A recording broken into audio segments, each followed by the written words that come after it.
So I think I'll start with section 105. At least 105 C 5, 6, and 7, because they all relate to the fiduciary duties we've already discussed in Article 4. And that Word doc that I sent to Sandy and that he circulated, the first couple pages of it, and the first page in particular describes what sort of my recommendations are for what we do with these parts of section 105. And so as to C5, where it says that the operating agreement can alter or eliminate the duty of loyalty or the duty of care except otherwise provided in subsection D, I suggest that we delete the words "or the duty of care" such that the duty of care ultimately cannot be altered. And that's my recommendation on this.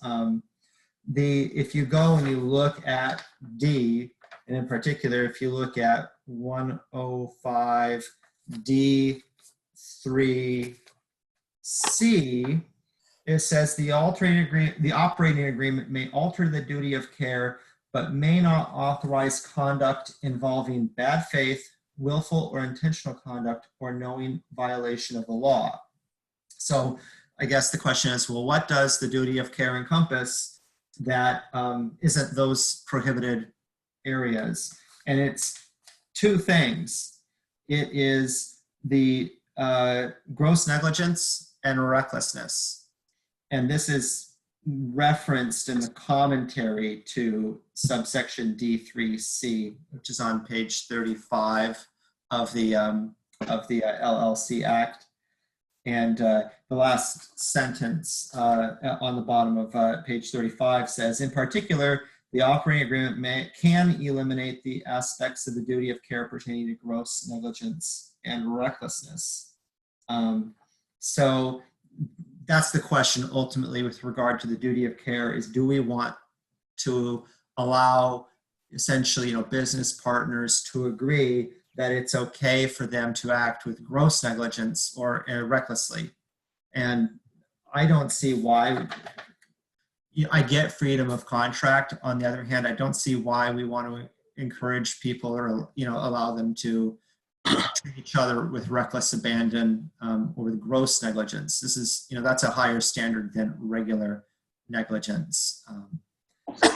So that to me is I guess a key part of it. And I'm just curious what other people think about, in particular, the ability to get rid of gross negligence or recklessness. This is Jeff. I just want to make an observation. I was looking at Talitha's memo to us, and I think it indicates that in Delaware, they do allow the elimination of the duty total. And again, and she kind of points it out, it's just to make Delaware more friendly and get more people to organize in that state. So to me, I mean, the question is, do we want to be more friendly? It seems to kind of split the apple a little bit. Allowing gross negligence and recklessness to be eliminated, but not the higher other matters that are accepted. So again, it just, do we want to be a more friendly state or not? At least from a Delaware perspective. Right, and Idaho has followed the ROLCA on all the 105 sections I'll be discussing today, as well as 410. Idaho just flat out follows ROLCA. California really went its own way. In all kinds of ways. And Washington also really went its own way, just in the overall structure of everything they did. But with regard to the elimination of the duties, they on this aspect of it, they are pretty similar to ROLCA. As I read the Washington statutes, they do allow you to waive gross negligence and recklessness, but they prohibit you from letting people make improper distributions. So there's Don't that. we want to stay more consistent with those other states that the courts, Oregon courts, have generally followed, such as Washington and Delaware, which both allow elimination of the duty of care?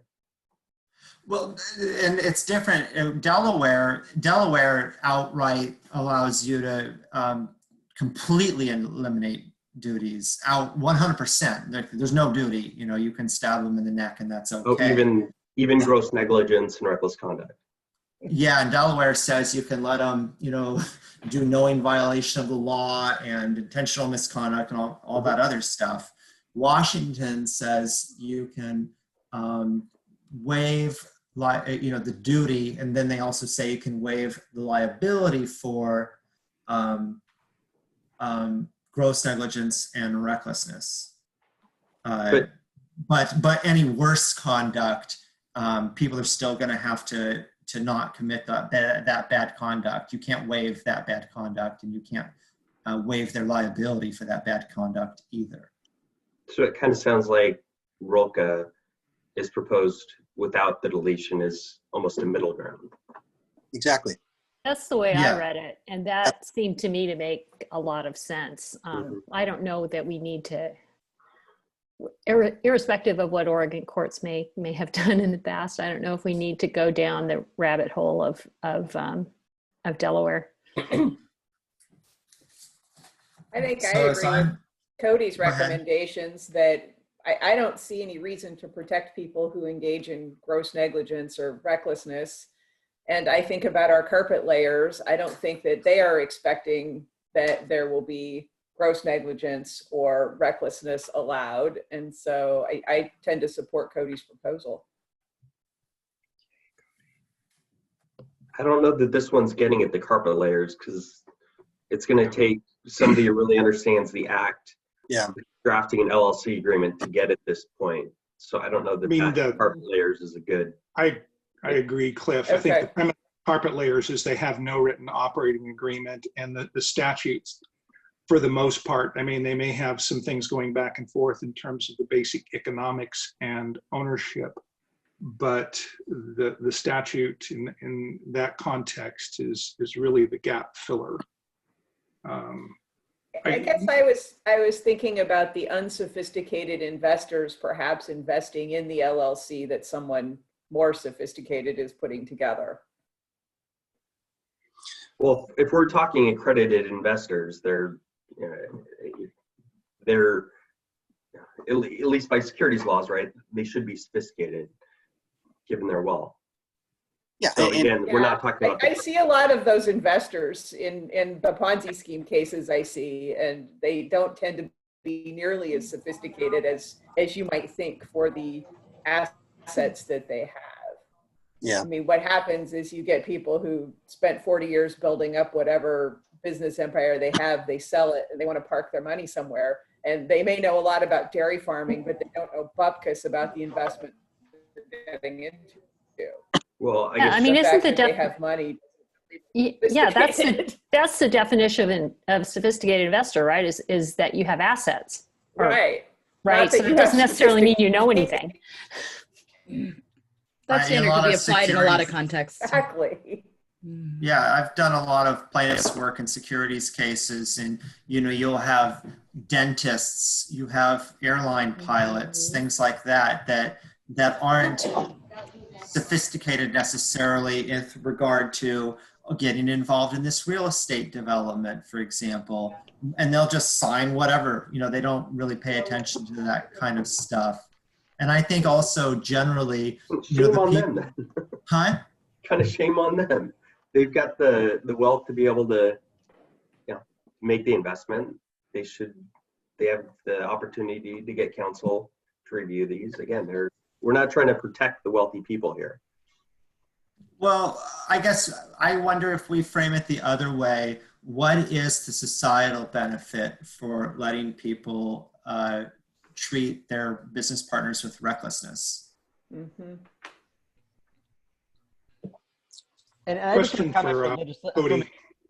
just also want to comment that, again, we have to consider that this is legislation that we have to get through the legislature. And if we are going to make a decision which could be interpreted the way that Teresa sees it, just to put that out there, potentially, we are going to have a clear message on how to explain that to a lot of members of the legislature who may be more inclined, at least in the majority, who may be more inclined to support folks that they see as unsophisticated. It's just something we have to keep in the back of our mind that we might be just to be careful about because this is one of these pieces that I could see derailing the whole bill. And I just want to be really careful with that. Well, and we do not want to be seen as a venue of assholes, right?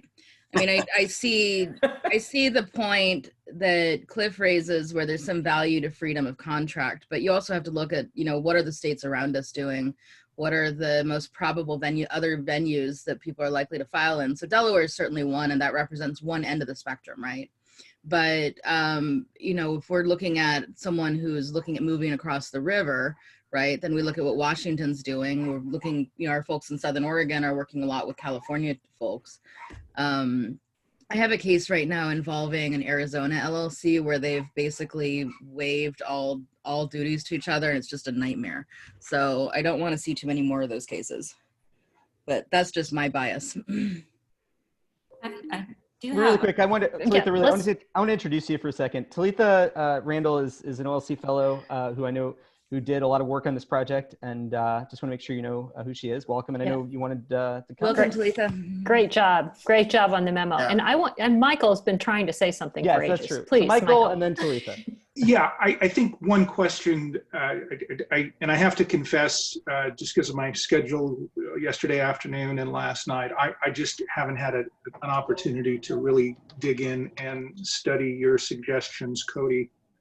So with that, I guess I'm curious, in terms of your suggestions here, I think the questions we're likely to get from the legislature is, how does this change existing LLC law in Oregon, 63, and how does this compare to other Oregon acts on this same duty of care issue, the Limited Partnership Act, the Corporate Act in particular, and I just those are things I'd want to dig into. I haven't had the time to do it, to really get a sense of the broader context of all of this in terms of some of the changes to ROLCA here. So current Oregon law says that you cannot unreasonably reduce the duty of care. And that's what California currently says as well.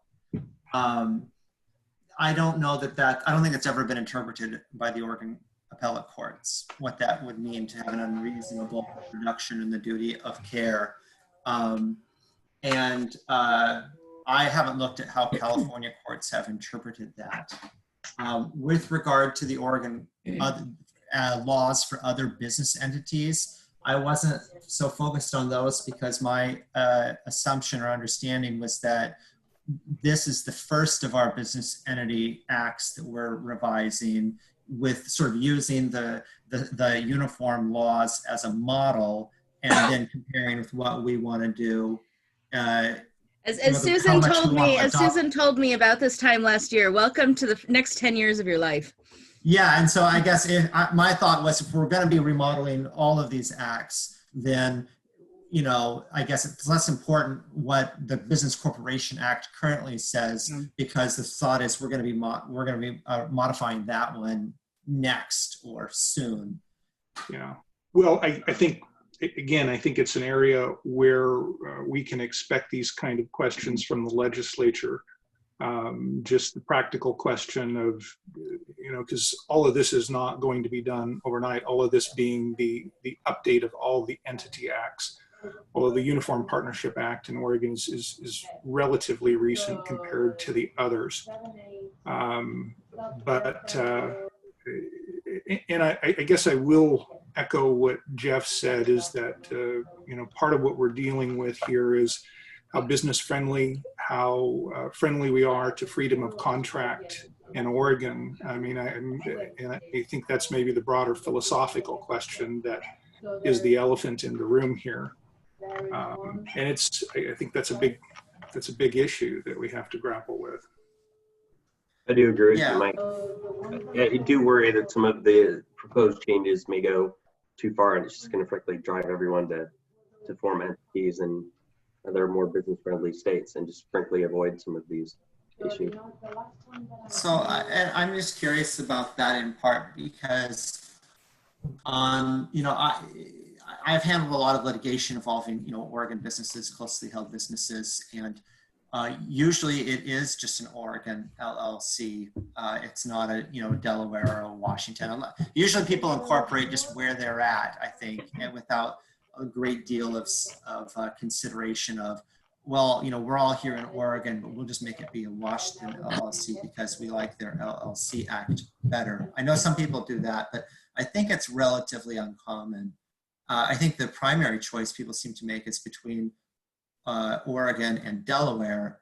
And, you know, when I see Delaware, it's almost always sort of in my experience, either it's just really big entities, you know, really big entities, or it's people who are, I don't know, you know, trying to get one up over, you know, I mean, I obviously see cases that go to litigation. So somebody has hurt their business partner. And usually the person who's all excited about Delaware law is the one who's hurt the other person.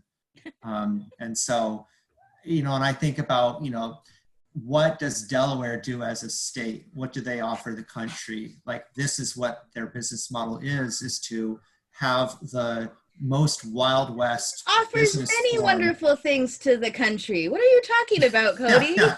My wife was born there. I was born there. Oh, I lived there for Okay, 10 years. All right. But you look So, at wait. North Dakota and the way they treat credit cards, for example, you know, I don't know if Yeah, you want to Cody, necessarily compete for that. Can I ask a question? Because what I sort of hear underlying this is that are we concerned if businesses decide not to form their LLCs in Oregon? Or are we more concerned with the carpet layers who don't have an agreement? They're just in Oregon, and so therefore they are subject to Oregon law. I mean, do we get good stuff like money?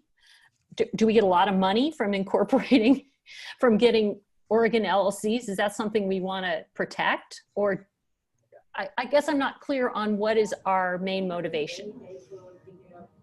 I want to give Talita a chance really quick. So the legislature gets a lot of money.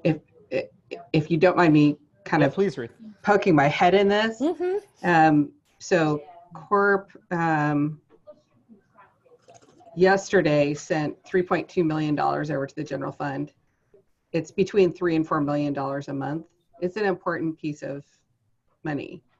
So and What's the money? What's the source of the money? the source of the money is it's business registrations, only business registrations. So it's not just LLCs, but LLCs are by far the most popular entity. In fact, I'll attach a file in the chat if I can figure out how to do it. Ooh. So that you can see the business report that just came out today that shows an uptick in the number of LLCs. And you can see, if you look at the data over time, corporations going down, assumed business names kind of stay steady and go slightly down, and LLCs tick up like this, just huge. And so that has a direct and immediate effect on the revenues that go across the street. And I promise you, they're looking at that. Yeah, Well, so that's especially what I was going to these say.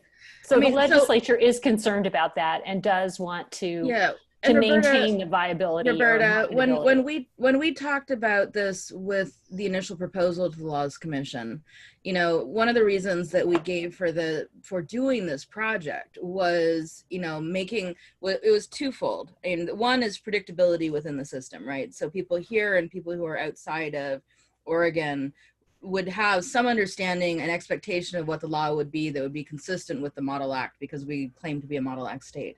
You know, the other is, are we losing registrations to other jurisdictions? And I don't know the answer to that. I mean, I think there's some anecdotal, you know, advice or anecdotal impression from folks in this group that happens occasionally because people go to Delaware, but I don't know if it's because what Cody said, you know, the party who is excited about Delaware law is looking to, you know, the one who's injured the other party. So, you know, it is more Wild Westy. You know, my take on this is the Model Act or Cody's edits to the Model Act make more sense to me than going with a straight Delaware free-for-all. But, you know, I'm curious about what some of the other folks who haven't spoken already, what, you know, David and Aurelia, what your thoughts are on this.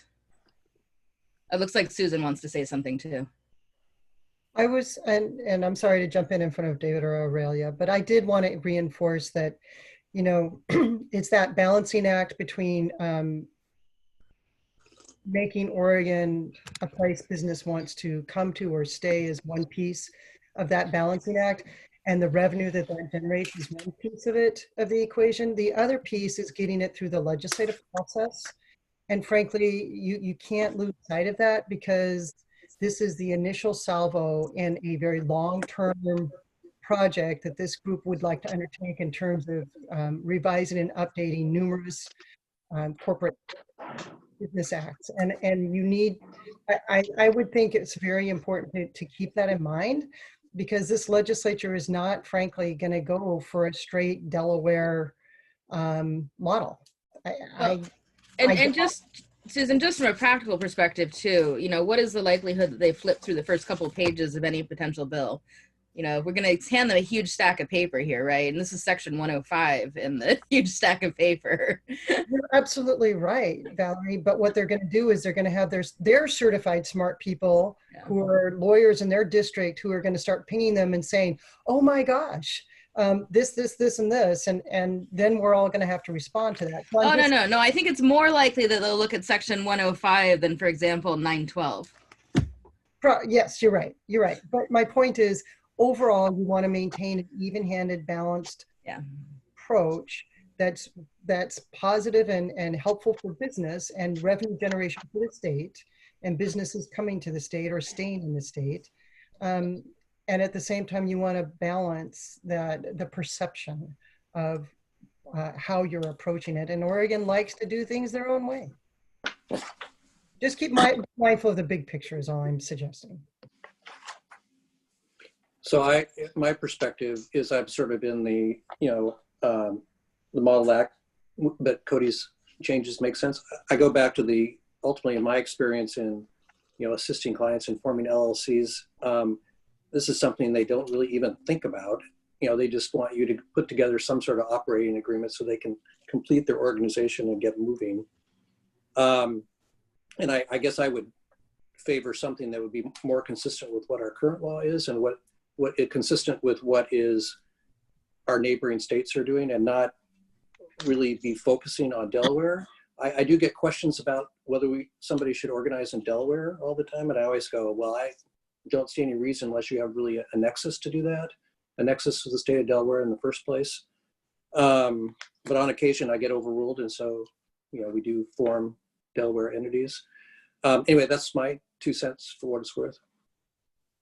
You have one suggestion that I'm not sure if any other state has done this, but I was wondering if you guys would consider maybe splitting the difference between the Delaware like freedom and the restrictive jurisdictions by maybe like considering the alteration of the duty of loyalty, but not the duty of care. So gross negligence would be allowed, but total competition would.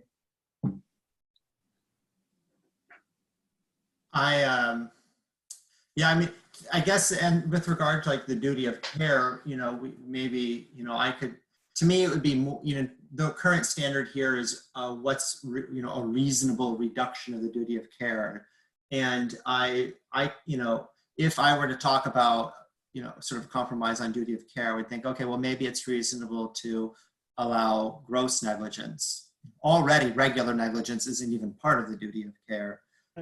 You can be negligent, and that's not a violation of your standard of conduct under the statute.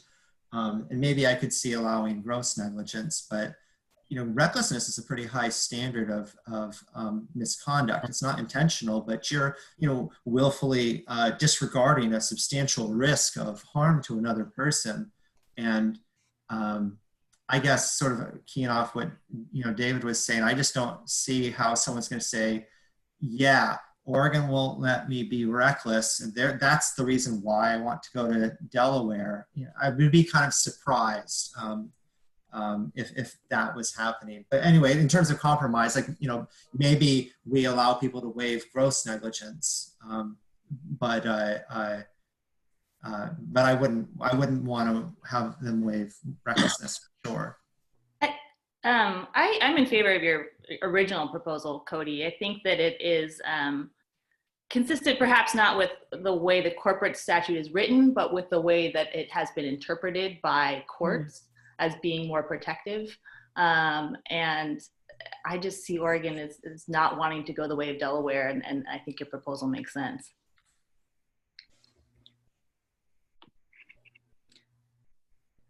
This is Jeff. I would just add, I think we should make a choice based on what Cody's proposing, and sort of go away from Oregon, because Oregon uses the reasonableness standard, the current statute, and you know that's known and that's unknown.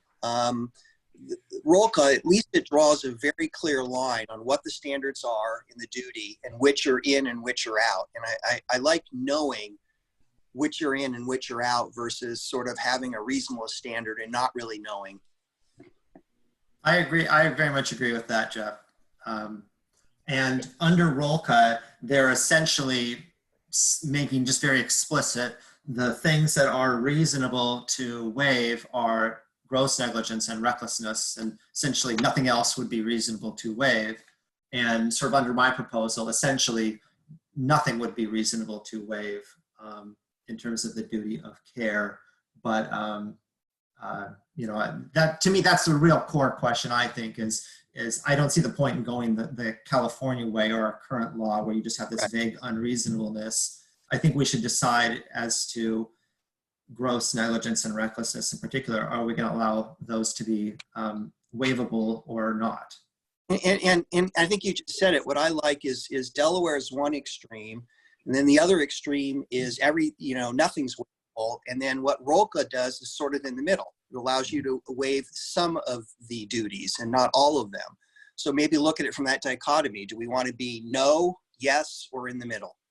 And also to follow up on what Jeff says, my understanding sort of at the outset of this project is that we were leaning towards let's keep as much of ROLCA as we can and only modify it if we think that there's a particular Oregon reason to modify it.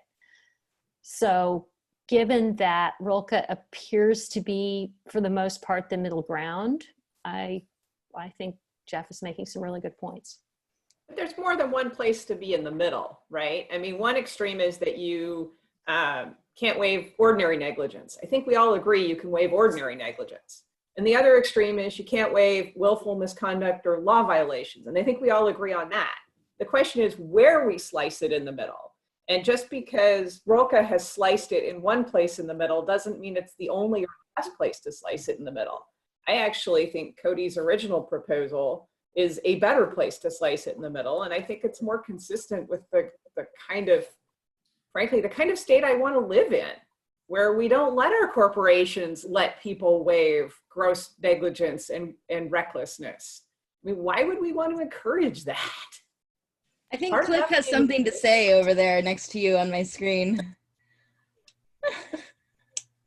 I'll let my expressions speak for themselves on that one. Well, and I think, Teresa, what you're saying is maybe there is a particular Oregon reason for doing it that we want to follow the Oregon way. But what is that? Yeah, what is the Oregon way? we're as we go. We are.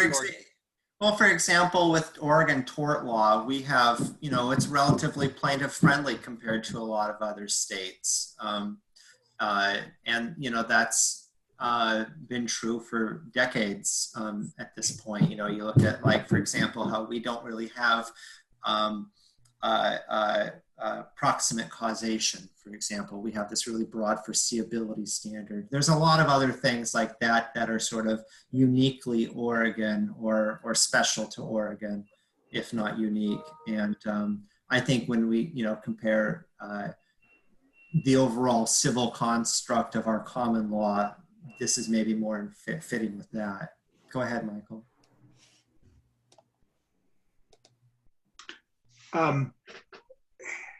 It seems like we're batting around this concept of duty of care. And I don't know if we, in the context of this conversation, have really unpacked that.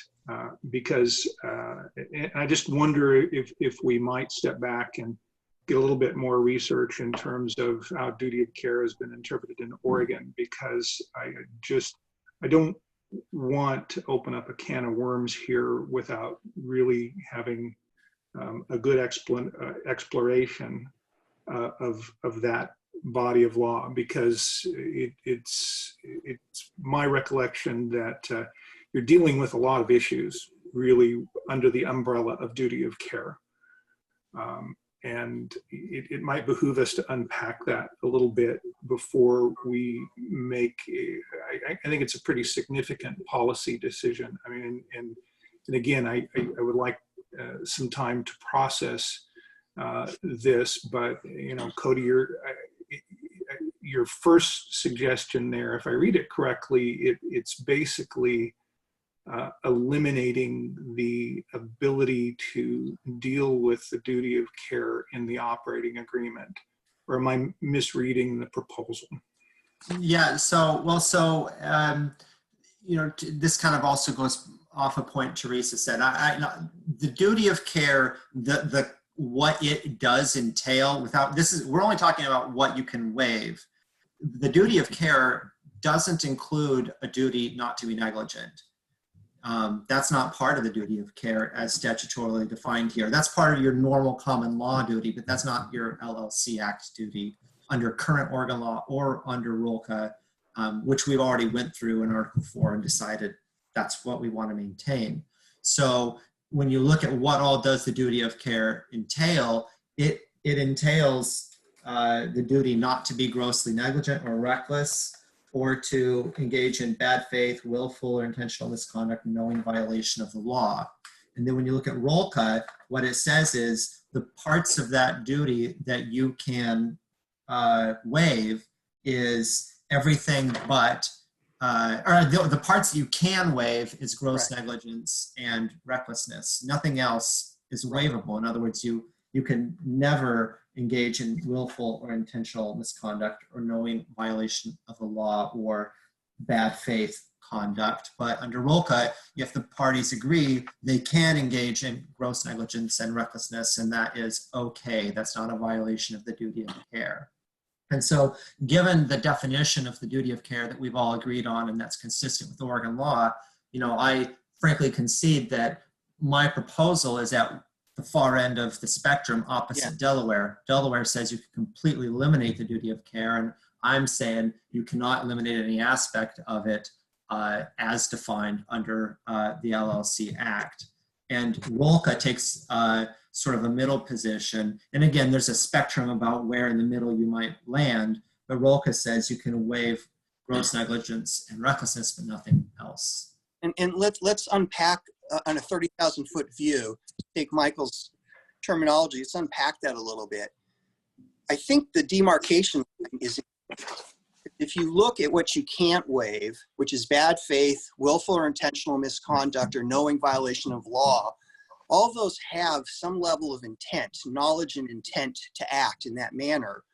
When you look at gross negligence and recklessness, there's not necessarily an intent. It's like, you know, a disregard, unknowing, mistake, error, whatever you want to call it. But those standards don't necessarily involve an intent to do a particular act. It's more like an accidental, maybe grossly accidental.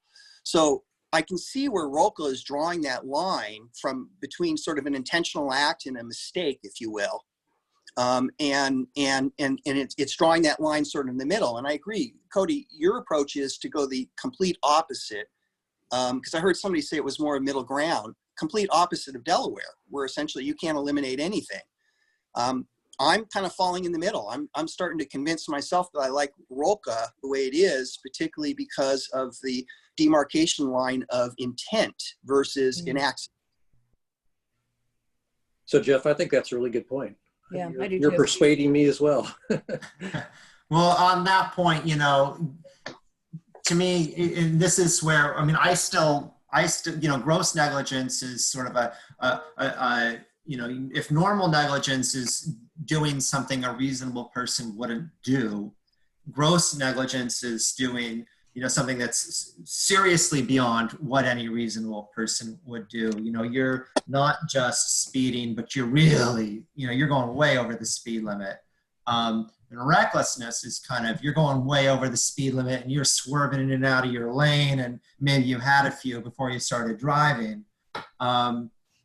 You know, to me, I guess, and that's where, you know, especially like hearing the tenor of the conversation. I mean, I know, you know, my preference is to not allow any waiver of gross negligence or recklessness. And, you know, I know that's Aurelia's preference and maybe of others as well.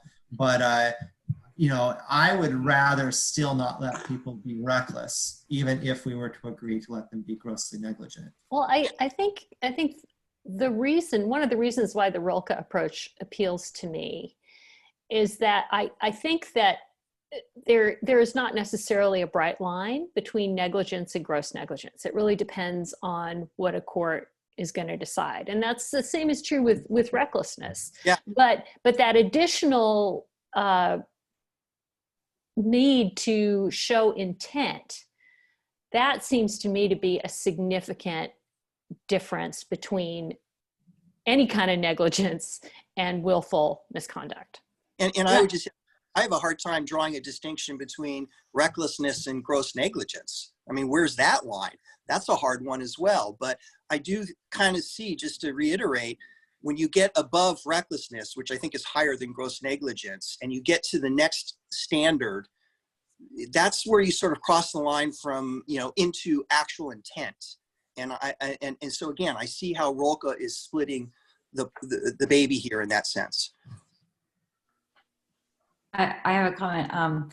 I just wanted to, oh, sorry, I'm so nervous. We have to remember that these waivers, if they are going to make it in there, all the parties had to agree. So I think a lot of the cases that I read were trying to remind us that if people are willing to put in their agreement that their partner can use gross negligence, then everybody's going to be held to the same standard. So yeah, well, and then that brings up the sophisticated, unsophisticated party dichotomy, but I just wanted to mention that. Often it'll be, go ahead, Jeff. Well, oh, go ahead, Cody. No, you go ahead, you have. Well, no, I'm just saying that she makes a good point there in that what we're talking about is the ability to add something to the operating agreement where you waive. So the standard, if you don't have a waiver built into a written operating agreement, believe the full duty applies.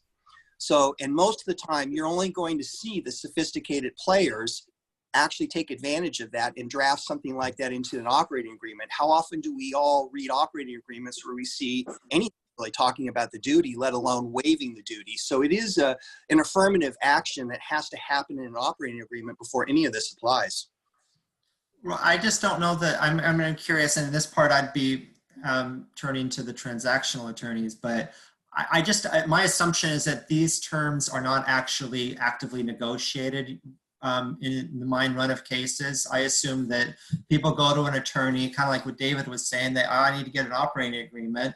The attorney grabs their standard template that attorney uses. And, you know, my assumption is that most standard attorney templates are going to have the fullest amount of waiver that the law allows. And that ends up becoming the agreement without a lot of thought put into or negotiation between the partners over whether they want this particular waiver or not. And then there's also those people who just go and grab form operating agreements off the internet, which, you know, I think, you know, maybe the carpet layers aren't having any operating agreement, but I think also often if they do have one, it's one they got for free off the internet.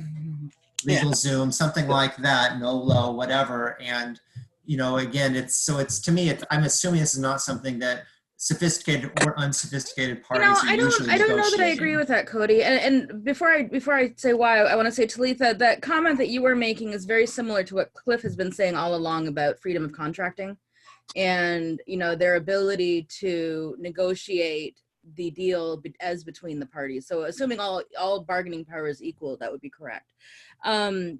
You know, I think it's probably, Cody, your point is probably true with respect to the duty of loyalty, but it's not true with respect to the duty of care. So I want to make sure that we're focusing our discussion on the duty of loyalty here, because, you know, it's very common to have duty of care discussions when you're talking about, for example, a real estate holding company where you have people who are investors in different group structures. So you may have, so you want to be able to have the manager who has all the expertise be able to, you know, manage multiple different projects that may have different investors. So that, I just want to focus our discussion right now. What we're talking about is the duty of loyalty. We're not talking about the duty of care.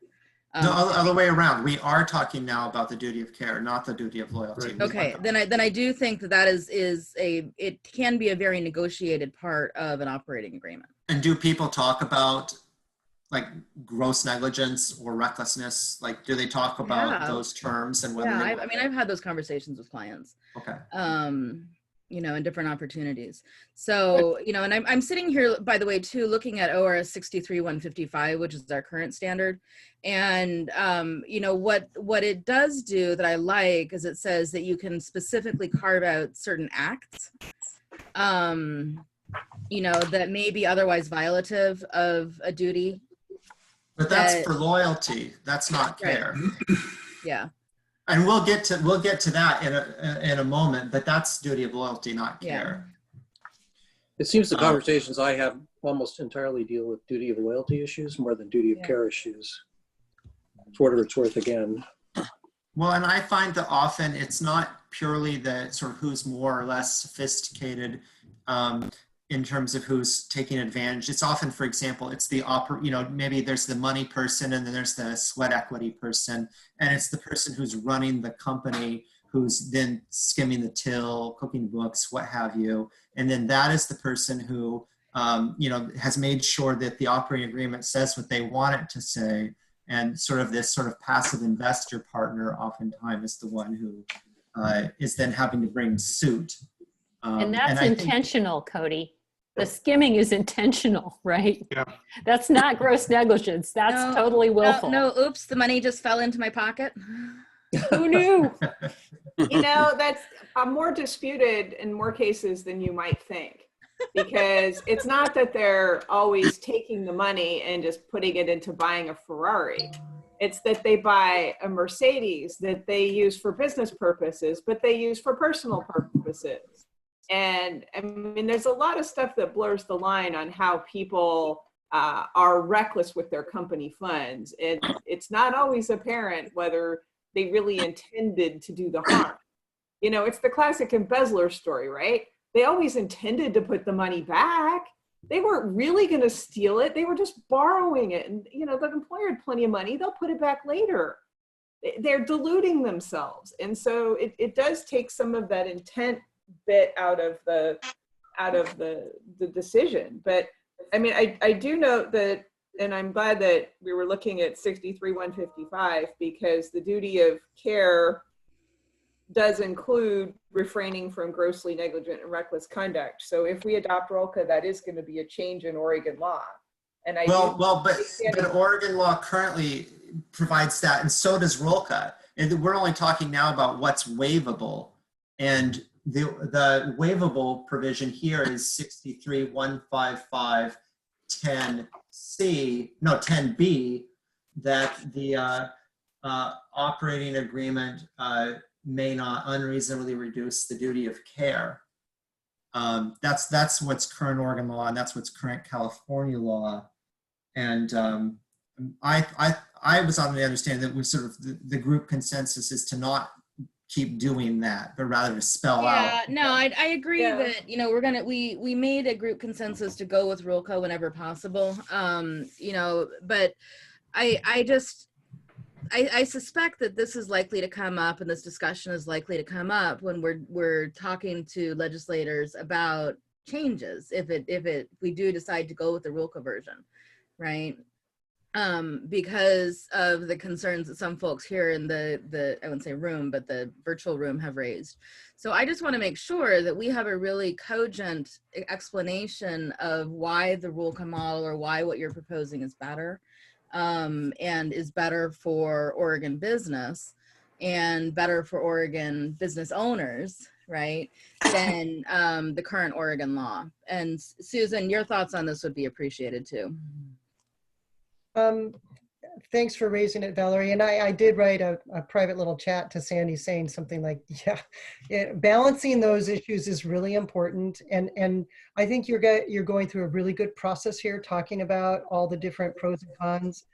I tend, having been through the process numerous times and having sat through a year and a half or longer of the update of the Securities Regulation Act, having it die at the last minute over these kinds of issues, makes me concerned about this process and making sure that this group can have those discussions and find the middle ground. And I think David might have said it, but Dave Ludwig, but sticking a little closer to the middle ground is going to work better in your favor. And in the legislative process, they're going to look at the revenue generation and the attractiveness of Oregon to companies, and they're going to work that. At the same time, Oregon legislators, they're very Oregon centric, right? And they don't want to follow Delaware, and they don't want to follow whatever else. And they're going to want to stick a little closer to maybe the RILCA version or something that's closer to Oregon-ish, Oregon type law. So I just encourage you to keep that in mind, because I would really hate to see you spend all this time and effort on a really important project that is just the first of one of many and have it go down the drain. Am I repeating myself, Valerie? Why are you? Just a little bit. No, I do think there's some good points there, though, that resonate and echo what Jeff had indicated. You know, I keep hearing Delaware. I don't think anyone is at this point advocating that we take a Wild West Delaware view. But I have heard a lot of comments saying, let's just take the middle ground, which seems the most consistent with current Oregon law, and just accept ROLCA. Exactly. Let me just make a point. Is Oregon law is the middle ground, because it basically says you can waive it as long as it's not unreasonable. It doesn't draw the line where it goes from reasonable to unreasonable, whereas ROLCA simply just draws that line. But both of them take a middle ground approach. So we're not deviating all that much from Oregon. We're creating a much more express understanding of when you cross that line or not with ROLCA, but both of them take a middle ground approach. I guess, so it seems like we have, people in the group who wanted, as I understand it, want to just do ROLCA that allows waiver of both gross negligence and recklessness. We have some people who don't want to allow waiver of either of those.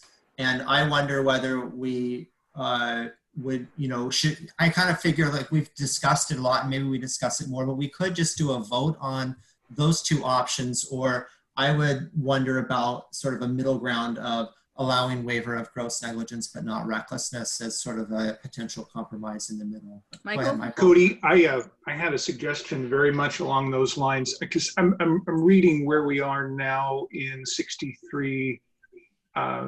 3, dealing with duty of care in the conduct and winding up of the business of the LLC is limited to refraining from engaging in gross negligence or reckless conduct, intentional misconduct, or knowing violation of law. I think it was pointed out by Jeff that we're really, to some extent, dealing with a mens rea here, in terms of what level of intent are we going to set in the statute. And it seems like the Oregon legislature, in addition to what's in ROLCA in D3C, the Oregon legislature has made that decision in terms of grossly negligence and reckless conduct. I wonder if we go over to D3C, C, and we add those standards to what's already there, that we still are at a middle ground, and we're also staying consistent with decisions that the Oregon legislature has already made. You know, so we're not subtracting from ROLCA, but we're adding some additional Oregon standards to D3C here. I just wonder if that is a middle ground that everyone can get on board with. Michael, just to get clarity, are you saying use the unreasonable reduced duty language and then maybe add a sentence that says that it would be deemed unreasonable if you eliminate bad faith, willful or intentional misconduct or knowing violation of law? So Yeah, you I'm saying keep what's there in ROLCA and add the grossly negligent or reckless conduct that already exists in Oregon law. So you're talking about an edit then to C7? Well, I'm right. We may get when we get to 7. I'm just specifically focusing on D3C, leaving C5 where it is, because it cross-references over to D, and then when we're at D3C, we add the gross negligent and reckless conduct standard, as you can't contract to essentially, you know, have that as a standard that's acceptable. It's not in current Oregon law, and I think most of us probably wouldn't think that we should sanction it. Yeah, I mean, I think the language in those paragraphs mirror each other. So if we make changes to one, they should make it to both. Right. So, but if I'm understanding what you were just saying, Michael, you would be in 105D3C, you would say, have that section read, alter the duty of care, but may not authorize conduct involving bad faith, willful or intentional misconduct or knowing violation of law, or gross negligence or reckless conduct. Yes. And I think that's what Cody had proposed. That's effectively identical to what I had initially proposed. Maybe I apologize if I misunderstand where the net, you know, because I see your reference down in C7, but I'm still over on D3C, which again is allowing us some parameters around what we can do in the operating agreement within certain limits. Yeah, well, because he was proposing that you just delete it outright, but I think adding the language in both. And I'm not comfortable with that. Yeah, I didn't think so. Yeah, as I understood, Michael, you want to have people be what ROLCA allows you to waive, and what through this combination of C5 and D3C, what that combination allows you to do is to waive gross negligence and recklessness. But I understood you to like that proposition. So can I suggest that we just come to an idea and concept, because legislative counsel is going to have lots of opinions about what the word should say. Yeah. So what are, so Sandy can type this up in his notes, what are generally the things that we feel that they should not be able to waive in the operating agreement? And then what are the things that, maybe more up to interpretation? Because I think where this group seems to be going as a whole is that they shouldn't be able to waive everything, all duties, which is sort of the Delaware model. So if we're not going to waive all duties and we're going to say you can make edits to the duty of care except for X, Y, and Z, what are X, Y, and Z? So Cody, do you think under current Oregon law you could actually waive in the duty of care the gross negligence and recklessness? Because the statute uses the word as long as it's not unreasonable. The operating. Right. I'm not entirely certain. I would imagine they would say it's not reasonable to waive the intentional conduct. when I look at, is it reasonable to waive gross negligence or recklessness? I don't think there's any Oregon law on point on that.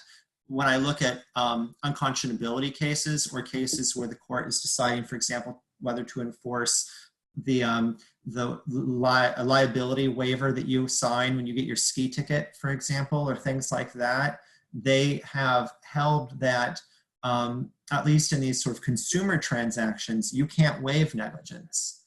And they have held in the concept of, I think, more sophisticated people, you can waive negligence if you are clear about that's what you are doing. But I think that they generally say that you can't release for gross negligence or recklessness or intentional conduct. I think that's the general rule under the Oregon common law of torts, is that you're not normally able to waive gross negligence and recklessness. That said, under the current Oregon LLC Act, regular negligence isn't even part of the duty of care. So if the current act allows you to waive something, though it's not, you can't unwaive it unreasonably, then they must be allowing you to waive gross negligence, I think, for example, because otherwise nothing would be reasonable. So something must be reasonable. And I think, I don't think there's any way a court would say, yeah, you can waive the intentional misconduct, which is kind of what the ROLCA is going for, as Jeff was pointing out. I think, therefore, you must be able to waive gross negligence under current Oregon law, but I don't know about recklessness. I would imagine maybe not, but that's hard to say. So in theory, we might be changing current law if we added gross negligence and recklessness to the D3C provision.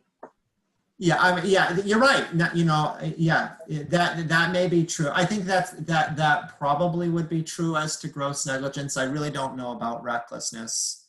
That there is a substantially higher standard. Recklessness is when you are aware of and consciously disregarding a substantial and unjustifiable risk that the negative result will occur, or that circumstance exists.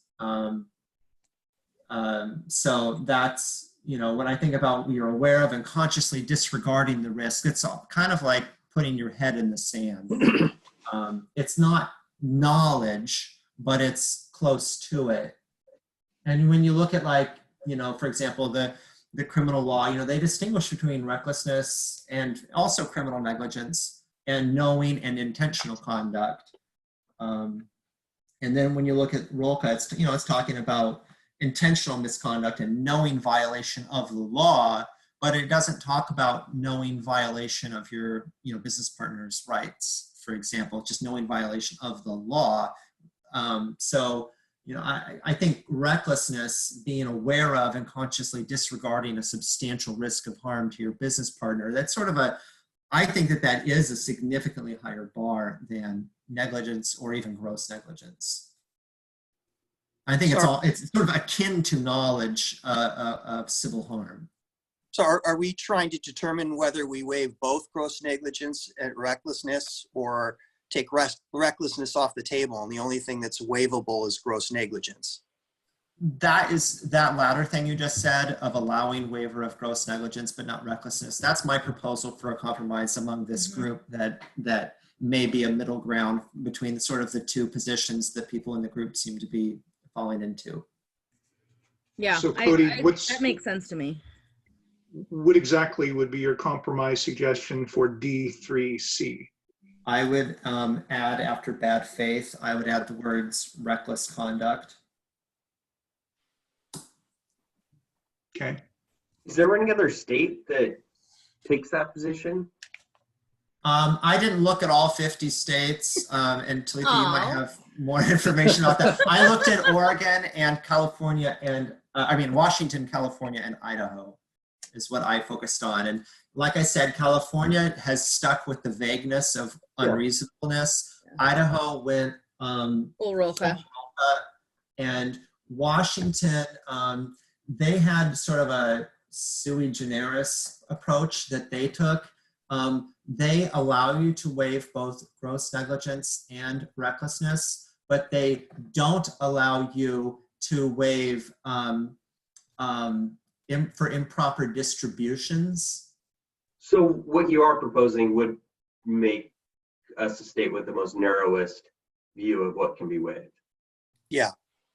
Well, I don't know that that's true because I don't know whether waiving recklessness is unreasonable or not. There's no Oregon law talking about that. But statutorily speaking, no state has taken that. I don't know that. I just don't know. I didn't look at. I didn't. Well, and I guess, yeah. I'm sorry, Cody. I didn't mean to say all states. At least the states that we've been looking at least. Right. None of the neighboring Delaware. states have taken that approach. That's right. Yeah. And keep in mind too, that under D3, they also use the phrase, I know we're going to discuss this later, but manifestly unreasonable, and current Oregon law is just reasonable. So Yeah, I think that's less controversial because I think, you know, what Cody has proposed in his language is deleting manifestly, which would pair with current Oregon law. You know, I want to take a vote on this because I think we could talk this into circles for another hour and I don't want to do it. So given where we are right now, I think the options of, because I'm not hearing anybody saying, let's go full Delaware and let's allow everything to be waivable. So what I think the options are to permit a waiver of gross negligence and recklessness. The ROCA. Pardon? The ROCA approach. Yeah, the ROCA approach, or to restrict the what you can waive to gross negligence and not allow waiver of recklessness. Okay, so I think those are your options. So can I get so who is in favor of? Actually, Valerie, I think the third option is to not allow a waiver of gross negligence or recklessness. Which is Cody's original proposal. Yeah, Cody's approach. It's I wonder Cody's if we could original vote on proposal. all three proposals, Valerie, and then just see generally where that puts us, and then see whether we can reach a compromise based on that, or maybe drop the sort of the least, drop one of the options or something. Yeah. So who would be in favor of the what was it? The adding gross negligence and recklessness, which was the original proposal. Well, you mean be clear, you mean the ROCA approach? No, adding gross negligence to C7 and gross negligence and recklessness after bad faith. Okay, nothing's waivable. Yeah, but it's not C7. It's more, I guess, I think what you're trying to describe is sort of my proposal of not allowing any modification of the duty of care. Yeah. Is that what you, yeah. So who would be in favor of not allowing any modification of the duty of care? Okay. So it looks like just Teresa. Is that what I'm seeing? Teresa and Aurelia. And Aurelia, sorry. Okay. And so, just for the record, I'm going to count these as straw polls for purposes. Yeah. These are not official group votes. They're just No. But I think we can. This group has demonstrated the ability to talk in circles for a really long time. So don't want to go there. I was just talking about it for records law and things like that. I want to make sure these are not official group votes. Yeah. No, that's fine. I just want to know where we are. Yeah. That's fine. Okay. So I guess the second option is the ROCA approach, right? Which doesn't have either of those options in it. So who would be in favor of taking the ROCA approach? And what that does is it does not allow you to, it does not allow you to waive either the duty of the gross negligence or recklessness, right, Cody? No, it allows you to waive both of them. This is making my head explode. Yes. Okay. Okay. So who would be in favor of that? Jeff would, because I come back to intent. Okay, so we've got 1, 2, 3, 4. Yeah, that I wasn't raising my hand. I was just counting. I think 4 is what I saw too. Did you get a vote, Sandy? I don't think you did. No, I don't think. Oh, Susan. Michael, Susan voted for that. I'm only counting. I think I'm gravitating to 3, but that. I need to hear 3 again.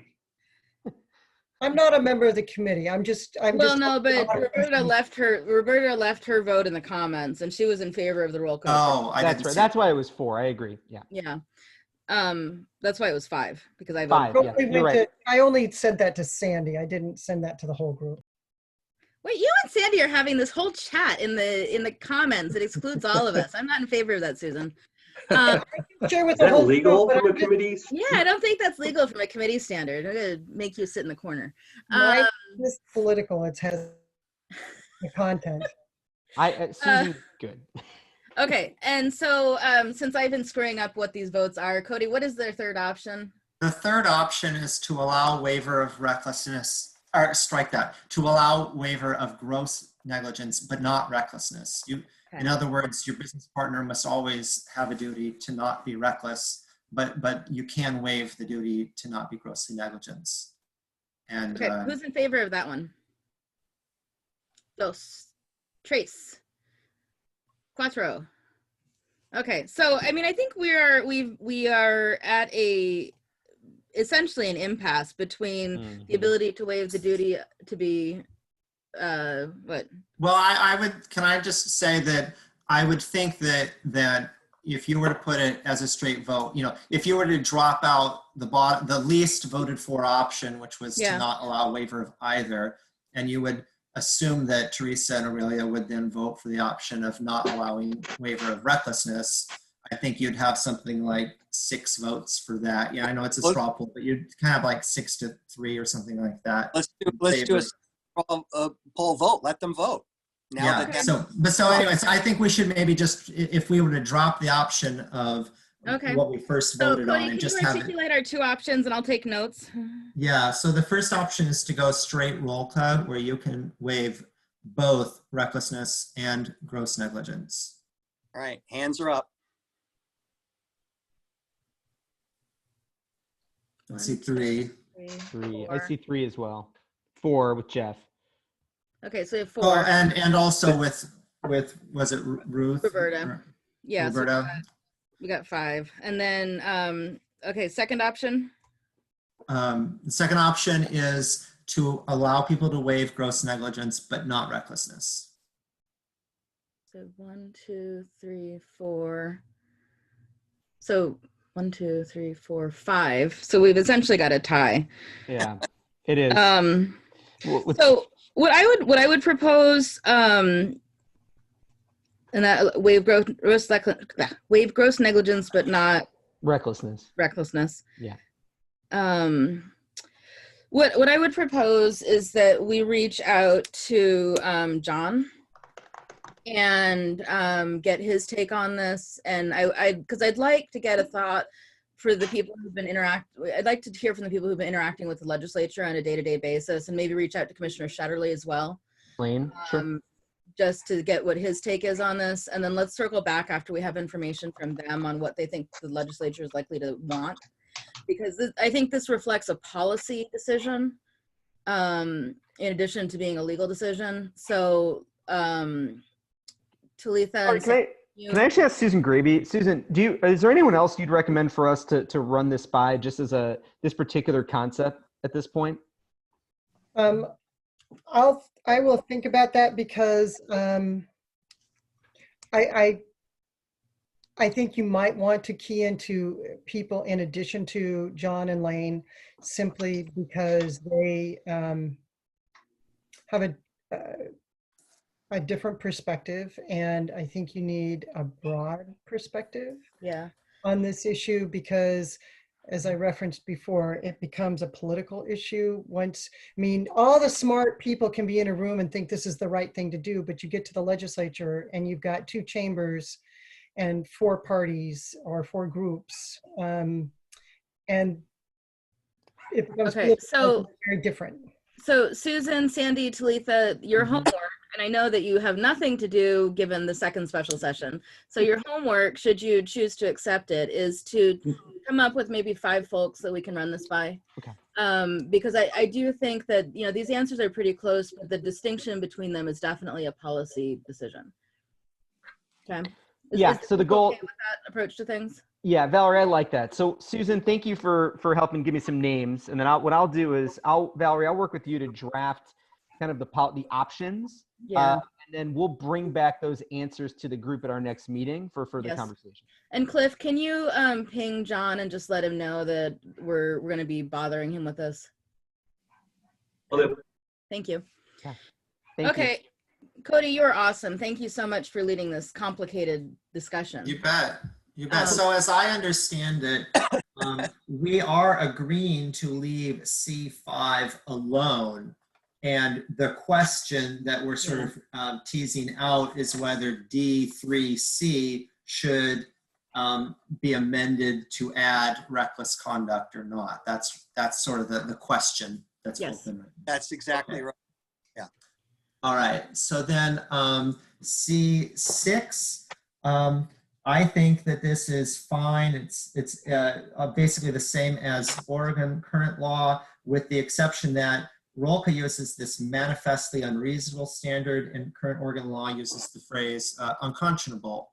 I thought Talitha's memo was very good on this, and I suggest we go with the ROLCA model, although I suggest we get rid of this manifest concept, which when you get to 105E, it uses that phrase manifestly unreasonable. It tells you what that means, and it includes some definition of it. And I think where the manifest word comes from is from E2, the last phrase, where that it is readily apparent. That's, I think, what makes something manifest. And just to flesh that out in case you don't have it all right in front of you, but under E, the court shall decide as a matter of law whether a term of an operating agreement is manifestly unreasonable. And then E2 says that the court may invalidate the term only if, in light of the purposes, activities, and affairs of the limited liability company, it is readily apparent that the objective of the term is unreasonable, or the term is unreasonable means to achieve the term's objective. So it's really this, I think that's where the manifest must come from, is from the readily apparent that. And I think that's what the commentary sort of bears out. I don't see a lot of I guess, helpfulness from the readily apparent that concept. And so,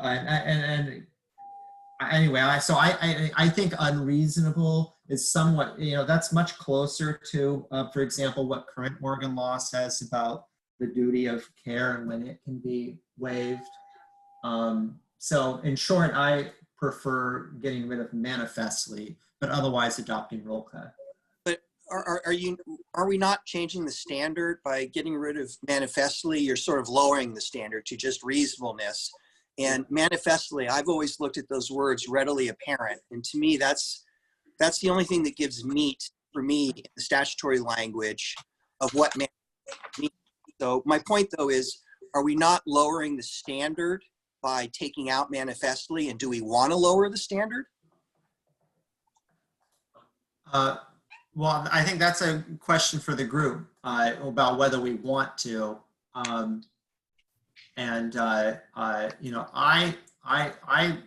would, in general, yes, be interested in lowering that standard. Talitha's research indicates that the manifestly unreasonable is a standard that would have the court basically impose higher duties than what parties had agreed to, compared to an unconscionability standard. In other words, a party challenging an operating agreement, reduction of good faith and fair dealing, would have a better time with their challenge if there's this manifestly unreasonable standard than an unconscionability standard. As Talitha was researching, I don't think there was a lot of, Talitha, you can maybe say more, but what my own legal research I had done before I got your memo was there wasn't a whole lot of law about this, other than, like you, it didn't seem like there were very many decisions striking down any operating agreement provisions under either standard. Right, yeah. Yeah, I worked on this with Talitha. We kept going back and forth and even thinking of different jurisdictions to look at. This is just not an area the courts have looked into. Yeah. Yeah, and mostly the cases I was finding talking about what's manifestly unreasonable are under the UCC. And the UCC kind of talks at different points about how parties can agree to terms that are not manifestly unreasonable without defining what that means.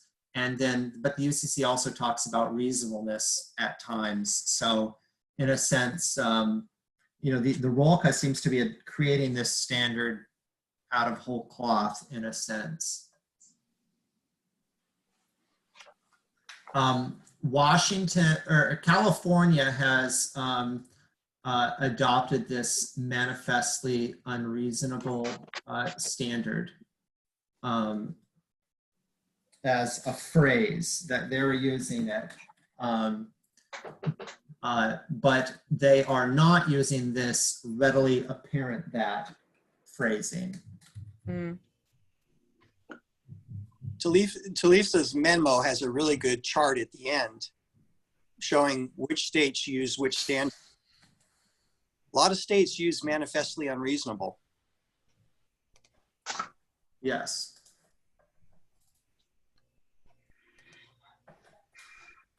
Very few states use unconscionable. 1, 2, 3 states.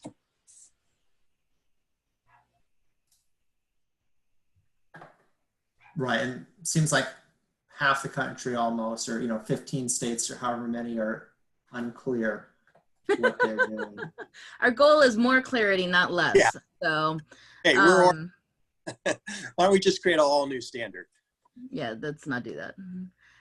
I would point out that on page 36 of ROLCA in the comments towards the top of the page, there's actually a pretty good breakdown of the concept of manifestly unreasonable, where it comes from, and I think breaking down some of the terms. And I don't know if we've emphasized the actual ROLCA comments very much in the discussion so far. Right, one thing that was, when I saw Talitha's memo was, I was thinking about the sentence on page 36 where it says, with reference to the manifestly unreasonable standard, this subsection also provides a very demanding standard for persons claiming that a term of an operating agreement is manifestly unreasonable. And so, then the second bullet point below that near the bottom of the page, if loosely applied, the concept of manifestly unreasonable would permit a court to rewrite the members' agreement, which would destroy the balance this act seeks to establish between freedom of contract and fiduciary duty. And then talks about in the context of statutes permitting stock transfer restrictions unless manifestly unreasonable, courts have often ignored the word manifestly.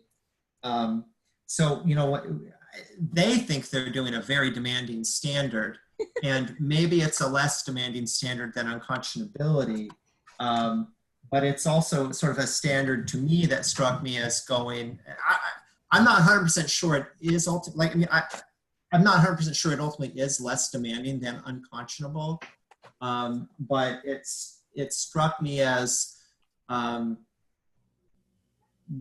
when you look at the, they complain about the courts that sort of ignore the word manifestly.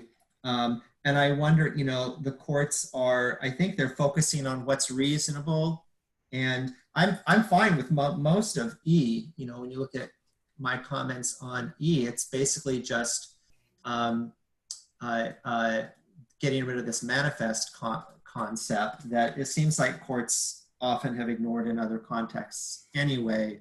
And so it seemed to me to maybe be more consistent with what courts actually do in other jurisdictions, and also to strike a balance between, it's not such an exacting standard, not a very demanding standard. It's just a demanding standard maybe, but not very demanding. Yeah, what I took out of Talitha's memo, which I thought was very good, was the idea that it's really very hard to meet the unconscionable standard because it has to be one-sided to be unconscionable, and these provisions are never one-sided because everybody signs on to the same operating agreement. So what that tells me is perhaps Oregon's existing standard of unconscionability doesn't really mean anything, and it might be better to adopt something like what ROLCA has, to deal with manifestly unreasonable. You know, I think the reason that they added manifestly to ROLCA was they wanted something more stringent than just mere reasonableness. And that was the word they used to try and make it more demanding, which is why I guess I'm inclined not to strike manifestly unreasonable. Manifestly may not be the right word to make it, but it's probably as good as anything else that they can come up with. And it does seem to be consistent with what other states are doing. So I guess on this one, I would go with what ROLCA says. I tend to agree with that. Although my question goes more with this readily apparent standard. I'm not really sure what that means, or Yeah, I agree with in you. an evidentiary way. Like, what are you presenting? How are you establishing what's readily apparent? So that language is a little bit confusing to me. Although the manifest unreasonable standard itself seems like the right way to go. I think what they're getting at from an evidentiary standpoint is the idea that when you're evaluating these provisions, you don't look at them. They seem to be trying to say in E, you don't look at it with hindsight. You look at it at the time that they did the agreement. Was it obvious this was going to happen or not? Because, I mean, the way this will come up is there will be some restriction that the parties agreed to that based on the facts and circumstances at the time they agreed to them all made sense. And then the world intervened and something happened and everything went sideways in a way nobody expected it. And a judge is looking at it in hindsight. And I think what they're trying to say with manifestly unreasonable is, was this obvious to the people at the time on the face of it? As opposed to, was it obvious looking at it from the standpoint of the future looking back, now that we know everything that happened, should they have guessed this? Or should they have known or predicted it when they didn't predict it? I think that's really what they're trying to get at, was this obviously bad from the start? And if it's obviously bad from the start, then it's manifestly unreasonable. And I really sort of see manifestly as being a synonym here for sort of obviously on the face of it at the time. Well, obviously on the face of it, because subsection 1 already requires you to do it at the time. And right. You know, I think that's you know, that's fine. That's good. But like the word manifest, I think really here just means obvious. It's not like an intensifier in the sense of very unreasonable. I think it's obvious, and that's the obviousness comes from it is readily apparent that. I think that to me it's like if you're having manifestly unreasonable, then you would keep it is readily apparent that, because I think the readily apparent is where the word if you don't have the readily apparent, then you wouldn't have the word manifest. At least that's how I read the terms. I agree. Because it's the only thing that really puts color in the statute on the word manifest. Right. It's the only thing that makes clear what the word manifest means here. Because otherwise, if you didn't have the readily apparent that, I think, you know, I guess, yes, it may be manifest on its own. You would just read it as obvious or facially, but otherwise it could be read as sort of as an intensifier of, you know, very unreasonable or extremely unreasonable or something like that, which I don't think is the standard that they're putting forth. I guess my question there is readily apparent. Is it a legal standard or an evidentiary standard? Well, it's you know, I think that that's going to be a legal standard. It's the court deciding it either way. It won't be a jury question. Well, note that section E starts out that the court shall decide as a matter of law. So doesn't the statute say it's really? No, but yes, ultimately it is. But you know, we talked about this a little bit before and about whether this should be a jury question. I looked into it. I think it's pretty clearly a matter of law. And I think that even under current Oregon law, this kind of issue about, you know, what's unreasonable and so forth would be, or unconscionable, it's going to be a question of law for the court, I think. But then there's the subsidiary question of what is a finding of fact, you know, a disputed finding of fact versus what's going to be the legal conclusion. And, you know, there may be things like, oh, you know, for example, the term, you know, what's the objective of the term, or whether it's a reasonable means. There may be factual disputes about what the objective was, or what the, you know, what the side effects are of these means to achieve that end. And I think the trial court, sitting as fact finder, would make those factual determinations, which would be binding on an appellate court. But the overall conclusion of whether it's manifestly unreasonable is going to be a legal conclusion based upon the facts as found by the trial court. In terms of readily apparent, the question you had asked, Michael, I think, I don't know for sure, but to me, it strikes me that readily apparent is going to be part of the legal analysis and not like a standard of proof, for example. Okay. Well, and the whole matter, again, is decided, if you keep as a matter of law, it's decided by the court. The whole thing is put into the court. So clearly the court has to decide what's readily apparent as well. Right. Yeah, and my feeling on this, I like the rule call language. I see where you're coming from, Cody, but I like the gloss that it puts on it for the reasons that Teresa mentioned. Yeah, and I favor it too, because I again, if you drop out manifestly, you change the standard. It clearly goes down. I'm not sure in this context that makes a lot of sense to me. And I would agree with Jeff there. I think that the drafters spent a lot of time on this standard, and I think I would probably label it as an integral part of ROLCA, and I just am not comfortable pulling out an integral piece of ROLCA. And frankly, I think it strikes a pretty fair balance. And the flip side of the coin is on unconscionability, going to that standard. But as Talitha's memo points out, that's even a higher standard. In fact, it's almost I don't want to say not a standard, but it's almost just knock it out altogether. That virtually leaves no opening. And so I do like kind of moving down from unconscionability to this manifestly unreasonable standard, a little bit more flexibility. Yeah, I mean, I agree with Teresa. I have a gut negative reaction to the word manifest. I just really dislike it, but I don't know that there's a better word to use here. So, I think that we can probably put a pin in this one. I think this has been a good discussion. Yeah, and I'll note that Washington doesn't allow you to limit the duty of good faith and fair dealing at all. They just basically struck 6 altogether. Yeah.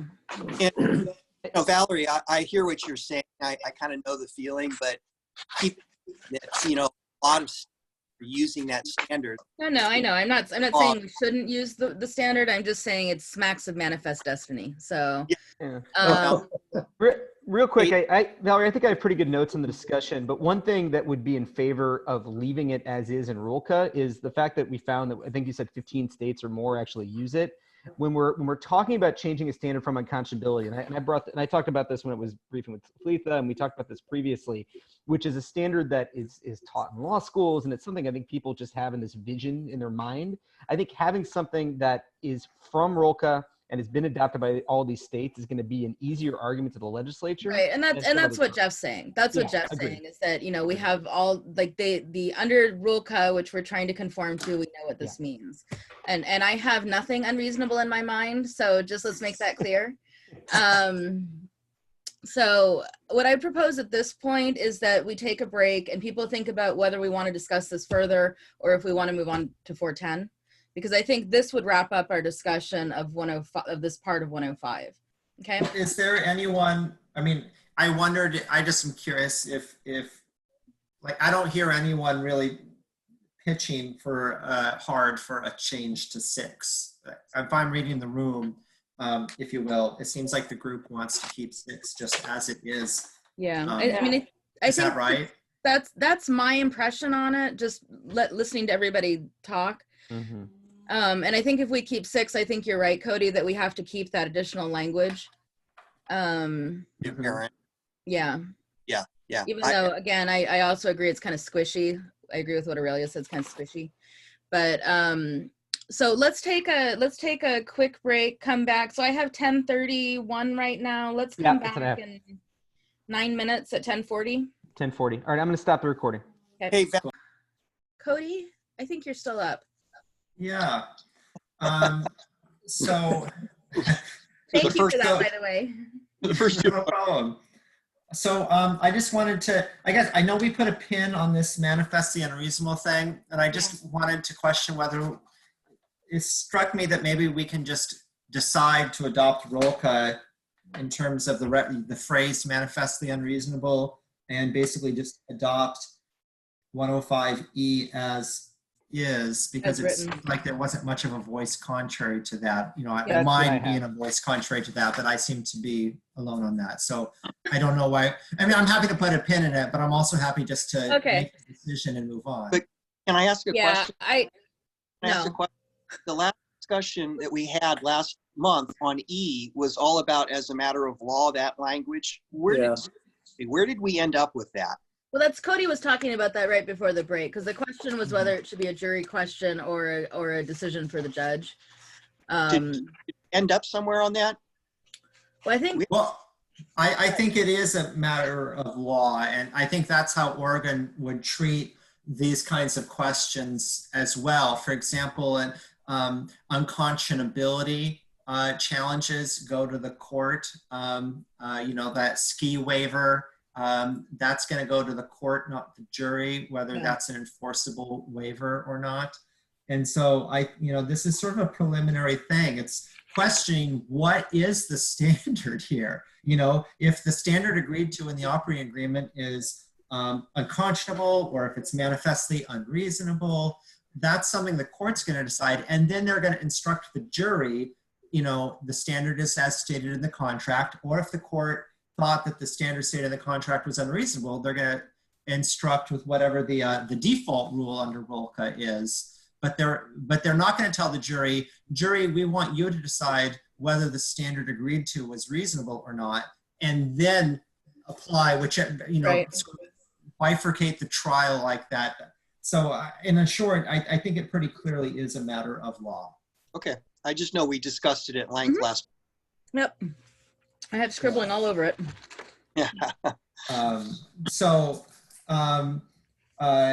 You know, anyway, so, you know, despite my own preference for basically watering down the manifestly unreasonable standard, it seems like the group wants to move forward with that. And so I suggest that we just adopt E as is, and just, you know, use the manifestly unreasonable.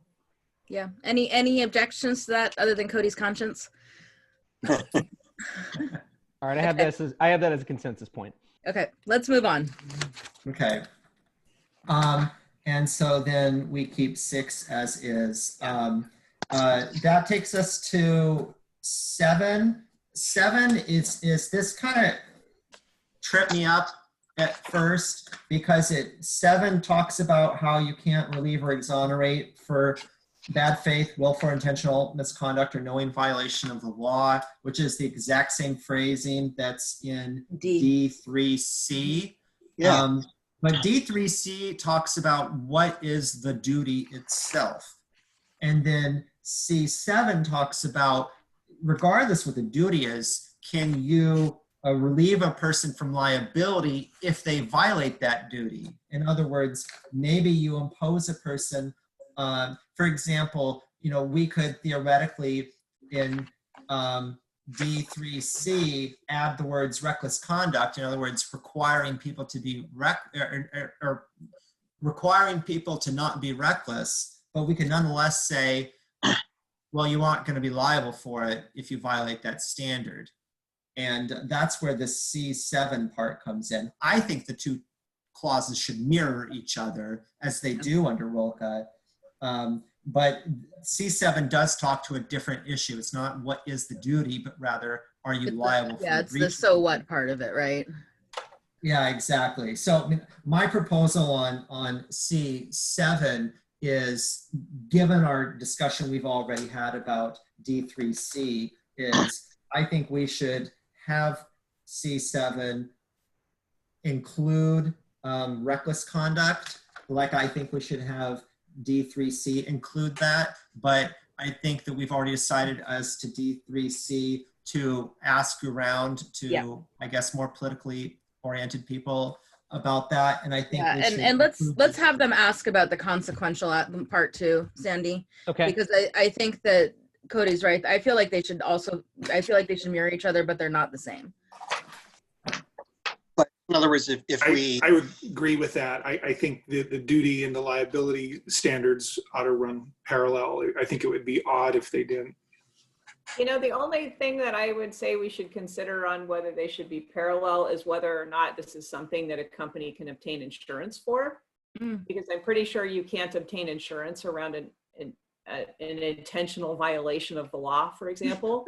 Right. But I don't know whether you can obtain insurance for gross negligence or recklessness.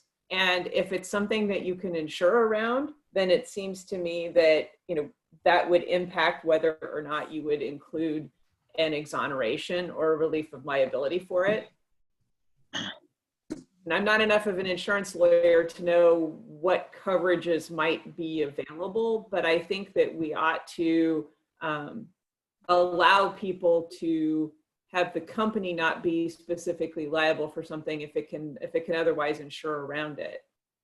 Maybe But I'm if not. the company won't be liable for it, then Yeah, there won't be a cause to make a claim on a policy anyway.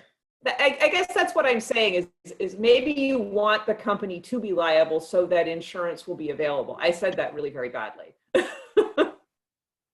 That's okay. I've been saying everything backwards all morning, so you're way ahead of me. So I guess, so Teresa, your question is should C7 pair with things that are insurable? Yes. That's a better way of saying what I said. And I don't know the answer to the question because I don't know what insurance is available for officers and directors. But I do think that we ought to allow companies to be liable and hence provide coverage for as much as possible if that's how they choose to approach that risk. Sandy, that's a good research question. Okay. So Teresa, can you phrase it one more time? I was writing two things at once. Yeah, I mean, the question is, to what extent can you obtain insurance for gross negligence or reckless conduct? Okay. Because if that is insurable, then it would make sense to me to be able to relieve people from liability for it if the company so chose to deal with those risks by buying insurance around those problems. But if it's not insurable, then I tend to agree that those things maybe should be parallel. Right, and then one other point on this that I forgot to put into my notes that I circulated was C7. It talks about those various phrases which are basically identical to the duty of care phrases, but it doesn't say anything about the duty of loyalty type phrases. And so, you know, as I read ROLCA, it says that you can relieve and exonerate a person from liability for violating the duty of loyalty, which, you know, we're about to have a separate discussion about what is going to be waivable with regard to the duty of loyalty. But it strikes me that whatever we decide is a non-waivable element of the duty of loyalty, I don't know why you would create duties and then allow exoneration for liability of breach of those duties as a general matter. So I'm curious what the group thinks about that. You know, if we want C7 to be running in parallel with D3C, I would think that we'd also want it to be running parallel with whatever the definition of the non-waivable elements of the duty of loyalty are as well.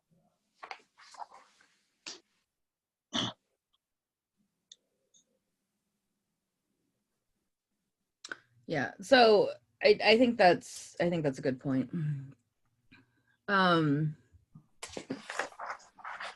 different point 7 I'd like to bring to bear. Okay. It says relieve or exonerate a person from liability, but it doesn't talk about limits or capping liability. And in my practice, that issue comes up a lot in different contexts. The question I'm raising is, should we also add the word limit? In other words, not permit capping liability for these types of acts.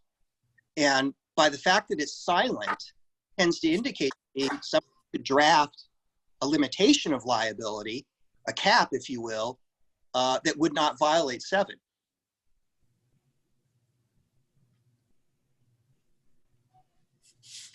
I don't think it necessarily says completely relieve or completely exonerate. I think it means it would just as easily lend itself to a reading of partially relieve or partially exonerate, which would get to your cap issue.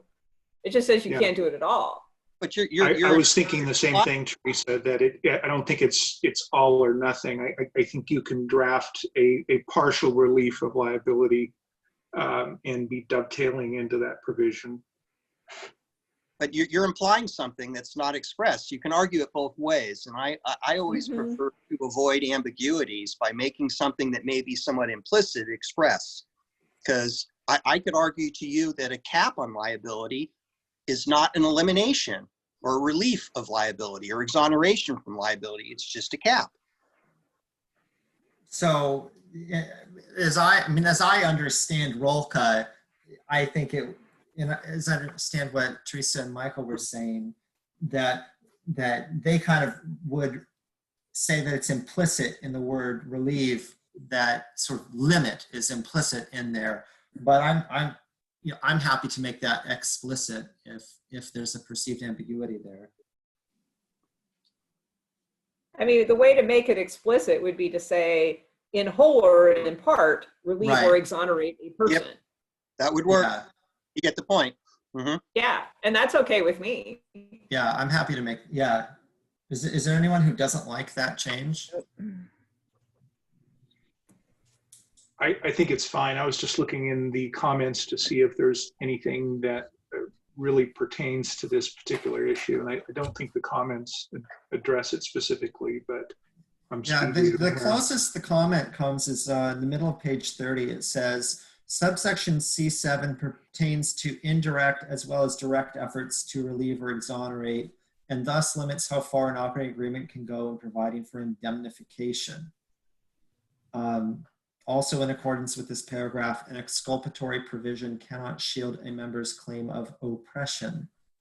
And so it's not 100% clear about this in whole or in part, but I don't think it hurts. And I think it's better to be clear.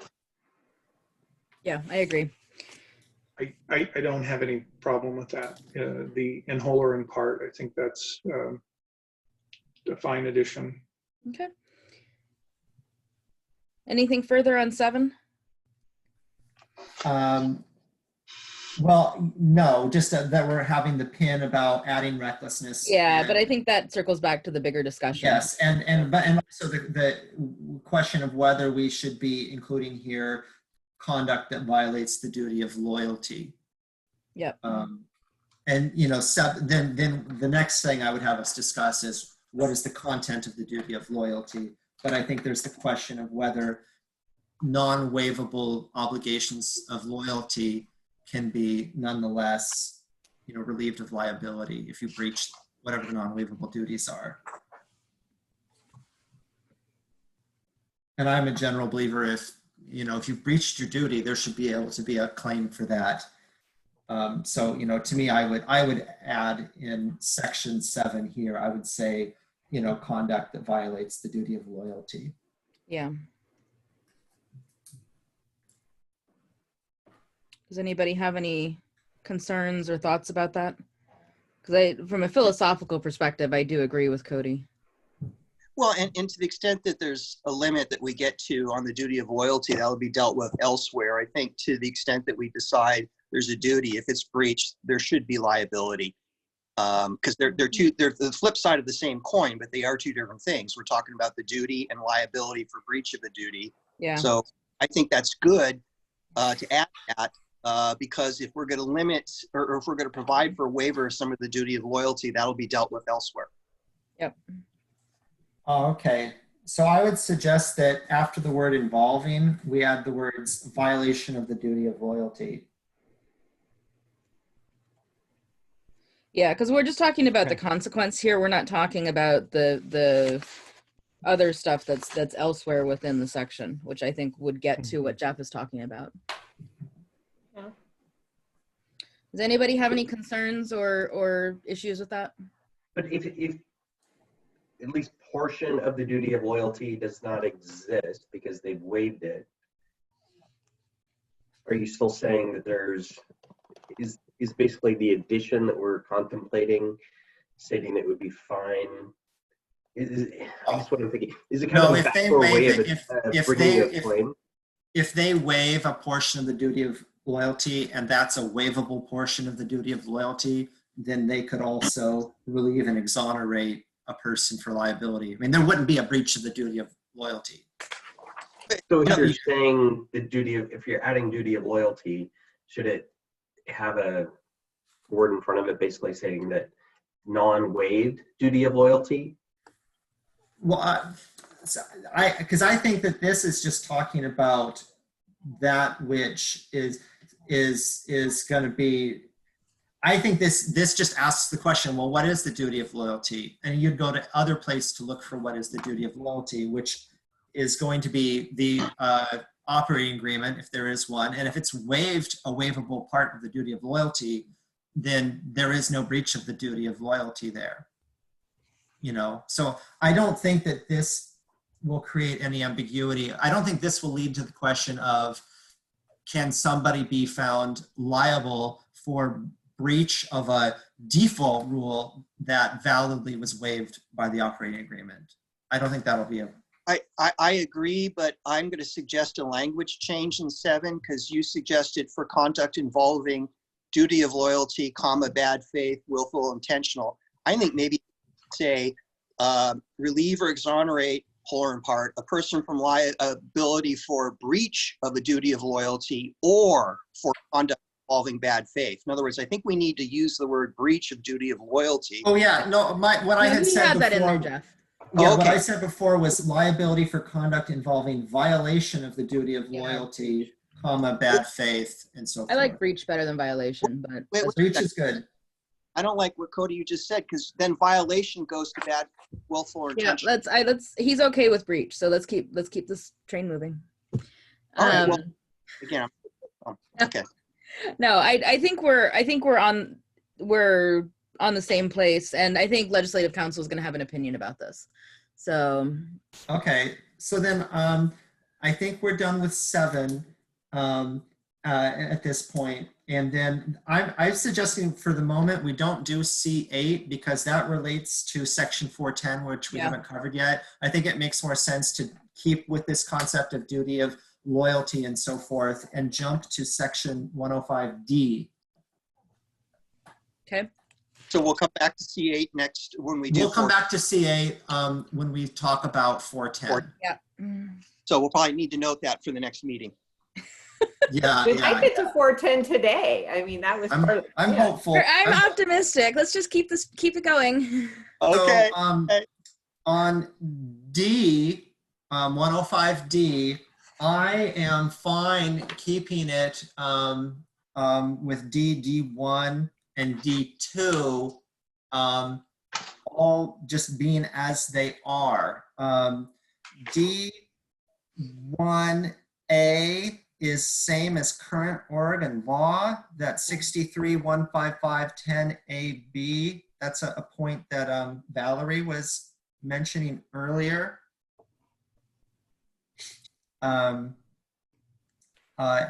And then one question I am curious about the transactional people is D1B that says that the operating agreement can alter the prohibition in section 405A2 so that the prohibition requires only the company's total assets not be less than the sum of its total liabilities. This has to go for how you determine what's a proper versus an improper distribution. And you have to compare your assets to your liabilities, basically, and essentially you have to have enough money to be able to make this distribution without, I guess, sufficiently jeopardizing your company.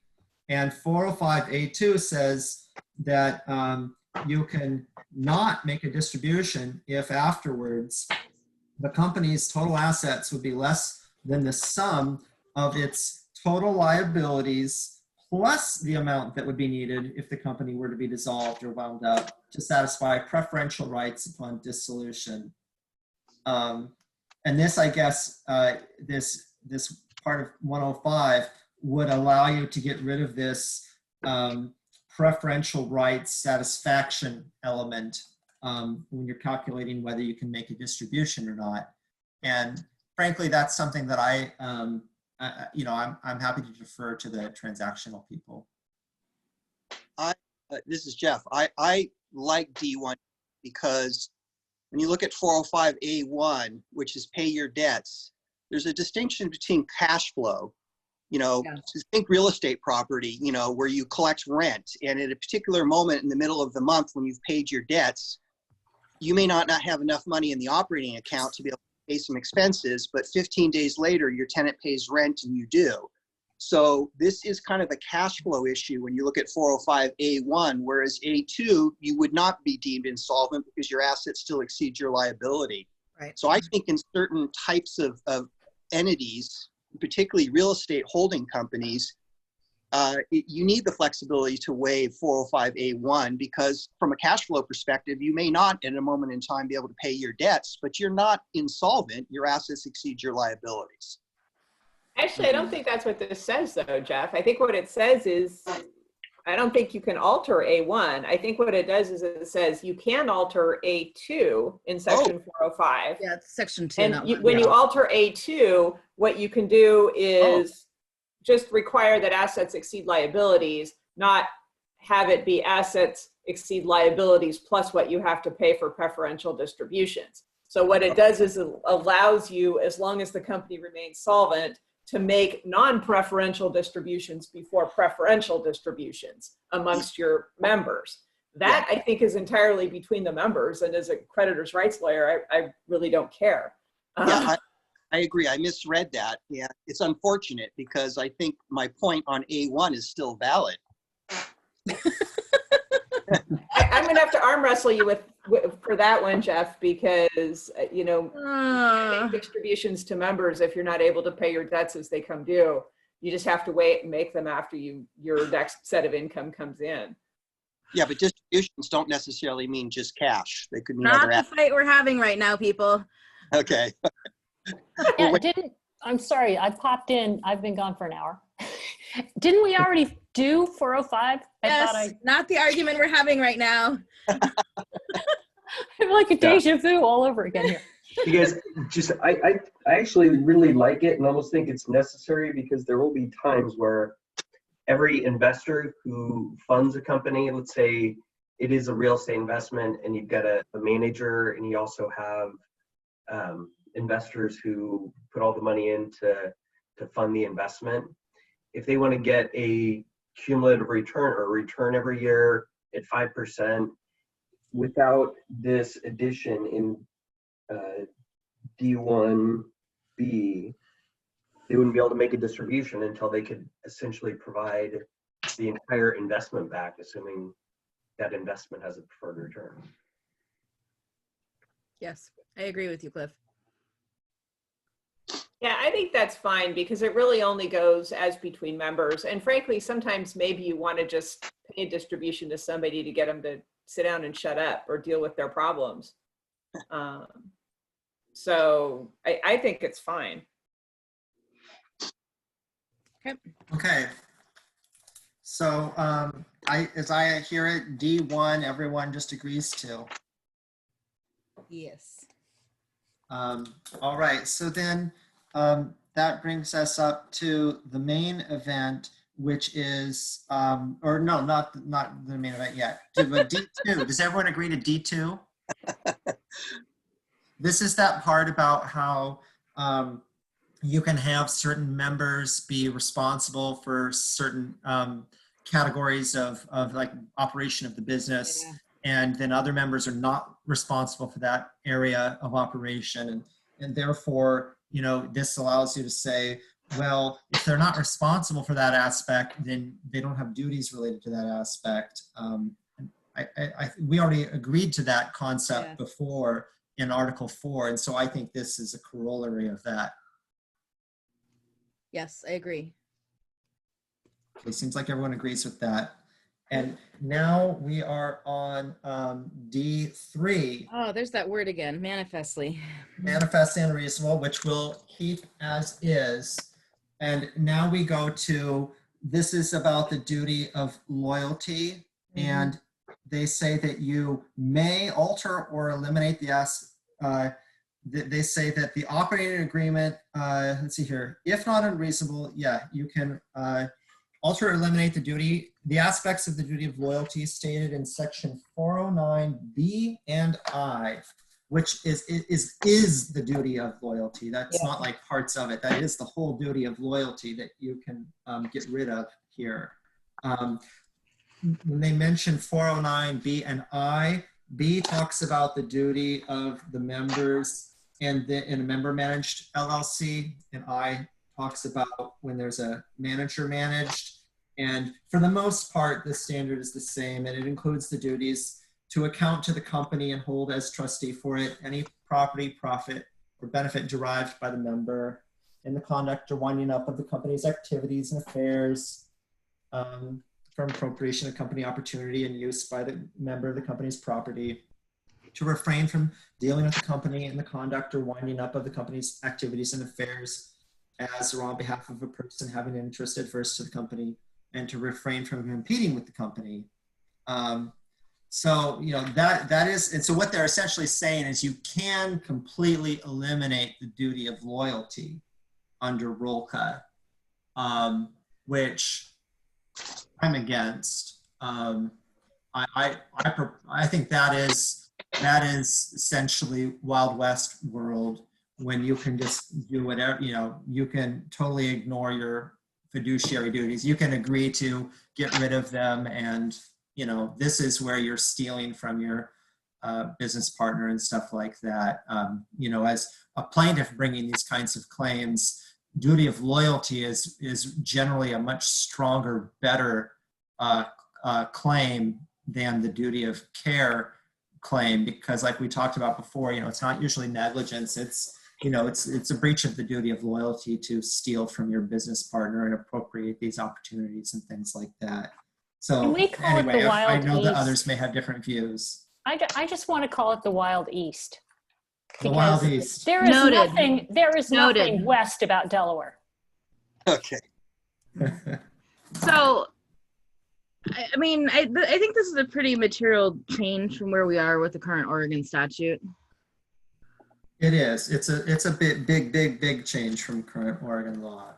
Yeah, because Oregon law currently takes sort of the opposite approach, where it says that they may not eliminate completely the duty of loyalty. And I'm looking at 63-155-10A. May not completely eliminate the duty of loyalty under subsection 2, but articles of organization may identify specific types of categories or activities that do not violate the duty of loyalty, if not unconscionable, and specify the number or percentage of members, whether interested or disinterested, that may, you know, managers, blah, blah, may authorize or ratify, after all disclosure of all material facts, a specific act or transaction that would otherwise violate the duty of loyalty. And I think this falls pretty squarely within the discussion that needs to happen with the policy folks. Because I agree with you philosophically, Cody. This is not necessarily where I want to be going, but you know, I think our discussion of this should be informed by, you know, what is the legislature likely to want to see in this area? And what concerns are they likely to raise if we choose to go with ROLCA? Well, and I'll just point out that ROLCA D3B says that the operating agreement may identify specific types or categories of activities that do not violate the duty of loyalty. So right. That's consistent with our current Oregon law. The default rule, right? The default rule is 180 degrees off from where our current default rule is. Right? It isn't. No, the default rule about what is the duty of loyalty is essentially the same. That's 409B, and we talked about that and agreed on what the default rule is. And so now we're talking about what's waivable. Oh, right. And okay. Under ROLCA 3B, that part of ROLCA matches current Oregon law. And, I think we should keep 3B. The question here is, what about 3A, which is a significant change from Oregon law? Right. The ability to that- completely get rid of it. Right, which really moves to the Delaware model. Yeah. And that to me is a huge error to do that. Talitha, you look like you have a thought that you want to share. No? Okay. Because I do just want to share, I often have to, in LLC operating agreements where we set them up for special purpose entities, for example, a restaurant group that is setting up a separate LLC for an individual restaurant. They may have a lot of competing restaurants, but they're setting up one specifically to have investors invest in that single unit, which may or may not be competitive with other restaurants that are managed by the managers of that LLC. So it's necessary to actually waive that duty of loyalty with respect to competing businesses. Right, but wouldn't that fall under the scope of B, where you'd identify specific? Yeah, it seemed like Cody was totally against any altering or No, I'm just against 3A. I think we should keep 3B. Yeah, and because restaurants and real estate groups all have that issue where you have people who are involved who are competing activities, right? And what I'm saying, so what I'm saying is that we should be able to alter the duty of loyalty, right? Right, but should we have the ability to completely eliminate the duty of loyalty in an operating agreement in all circumstances? Well, it just says eliminate the aspects. No, Yeah, go to A. I was going to make the same point, Cliff, that I think the aspects in B and I, and I think you look at B and echoing your competition point about maybe the restaurant group. I think you need the ability to draft in the aspects of that duty of loyalty and that kind of a business. I would point out the same thing in terms of, say, the real estate developer context that is developing multiple real estate projects, whatnot, and from one perspective they might be competing with one another in the same regional market, for example. And I think we need the ability to draft around some of those things, realizing that most of the time when we're doing this drafting, you're probably dealing with fairly sophisticated parties, and that's my experience. I mean, we're not dealing with the carpet layers here. So, I wonder whether it's better to, instead of focusing on 3A first, to focus on 3B first, which I imagine that we're all in agreement that 3B is good as is, because it's the same as current Oregon law. Under Oregon law, it talks about the operating agreement can do this same thing if it's not unconscionable, whereas Rolka uses manifestly unreasonable, but we've already agreed to that change. So it's identical to Oregon law. There's one wrinkle. Oregon law has 63.155.11, where they specifically call out certain types of conduct that you can specify as not violating the duty of loyalty. And I think this goes to the point that Cliff and Michael were talking about, because they say specifically you can authorize competing with the company and the conduct of the business. And you can also authorize entering into or engaging in, for a member's own account, an investment, business transaction, or activity that is similar to the investments, businesses, transactions, or activities of the company, without having the right of first refusal or having an obligation to account. And so those are, and I would be fine, either having a comment that's similar to ORS 63.155, or including that right into the statute as it currently is under Oregon law. Well, I think. But I wonder whether the provisions of 11 answer the concerns Cliff and Michael have. So my reading of this was that B allowed us to get to, 11. 11 is just additional gloss. So my feeling on this is that it shouldn't be incorporated into the statute if we're going to go with the rule conversion, but that maybe a comment saying that, as we understand it, these types of activities would remain permissible. That's my recommendation, is that we turn ORS 63-155-11 into a comment to this section of the act. But I guess the question that I have for the group is, so, you look at A and B, how does A distinguish from B if we're viewing it as, I think what Cliff was getting to is that, the word aspects that are in there, I think you can, how are aspects different from types and categories of activities? Well, the commentary doesn't make it very clear exactly, I don't think, what specifically, how they differ. But I think that when you're looking at 409B, for example, and you look at what are the duties, right. And I would think that it lists 3 different duties, under B1, B2, and B3 of 409.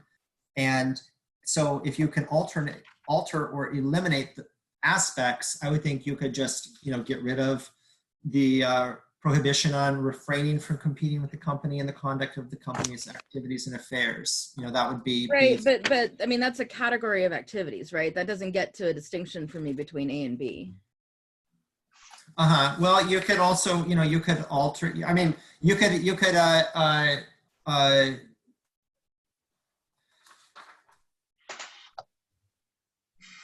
I think that maybe that the specify or identify specific types requires you maybe to more affirmatively, specifically describe what you're talking about, rather than just, for example, saying there is no duty of loyalty, or right. the duty of loyalty under B1 is non-existent anymore. Right. So that's what I'm saying is that, if we're not reading A as the ability to completely eliminate the duty, right, then I don't know how it distinguishes from B. Would it be possible that A might be talking about I hate to say this, going back to the gross negligence and that stuff?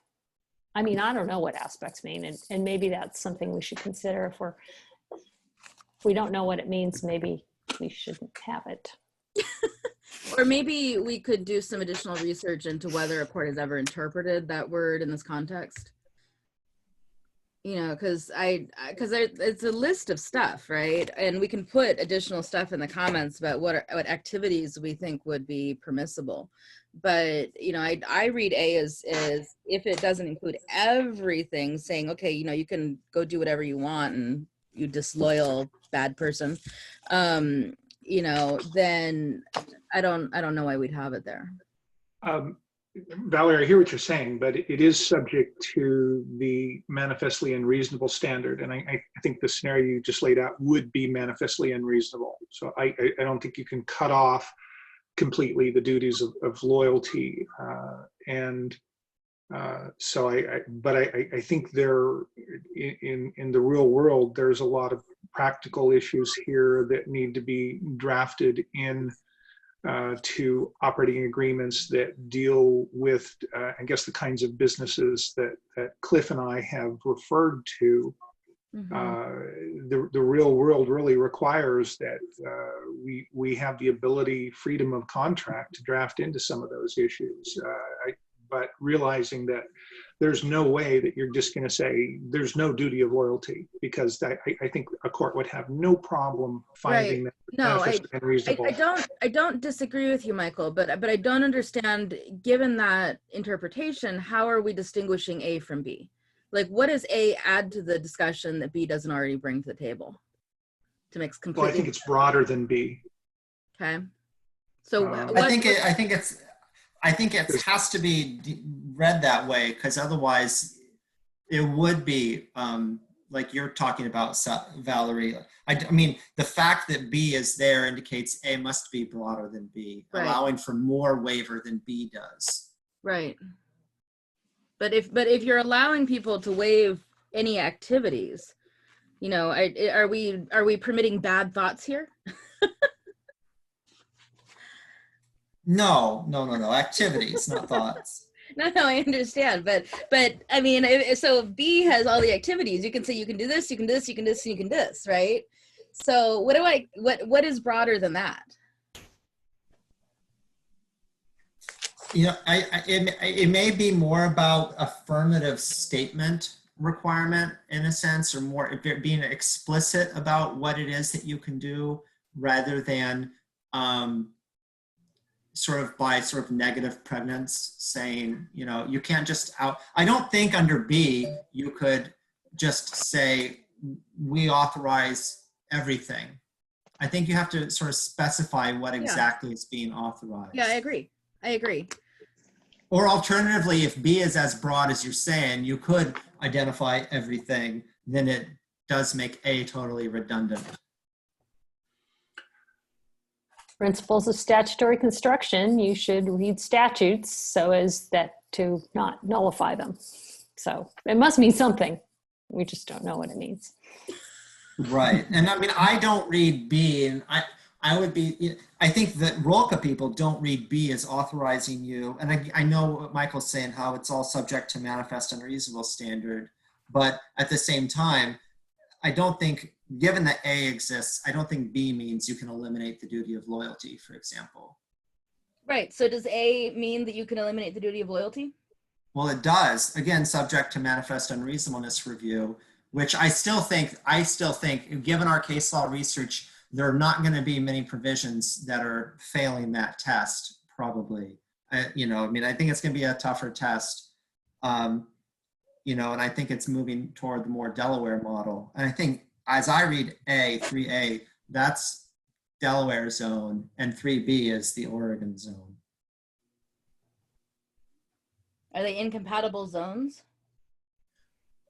Well, I think that 3B is going to be more restrictive in what you can waive.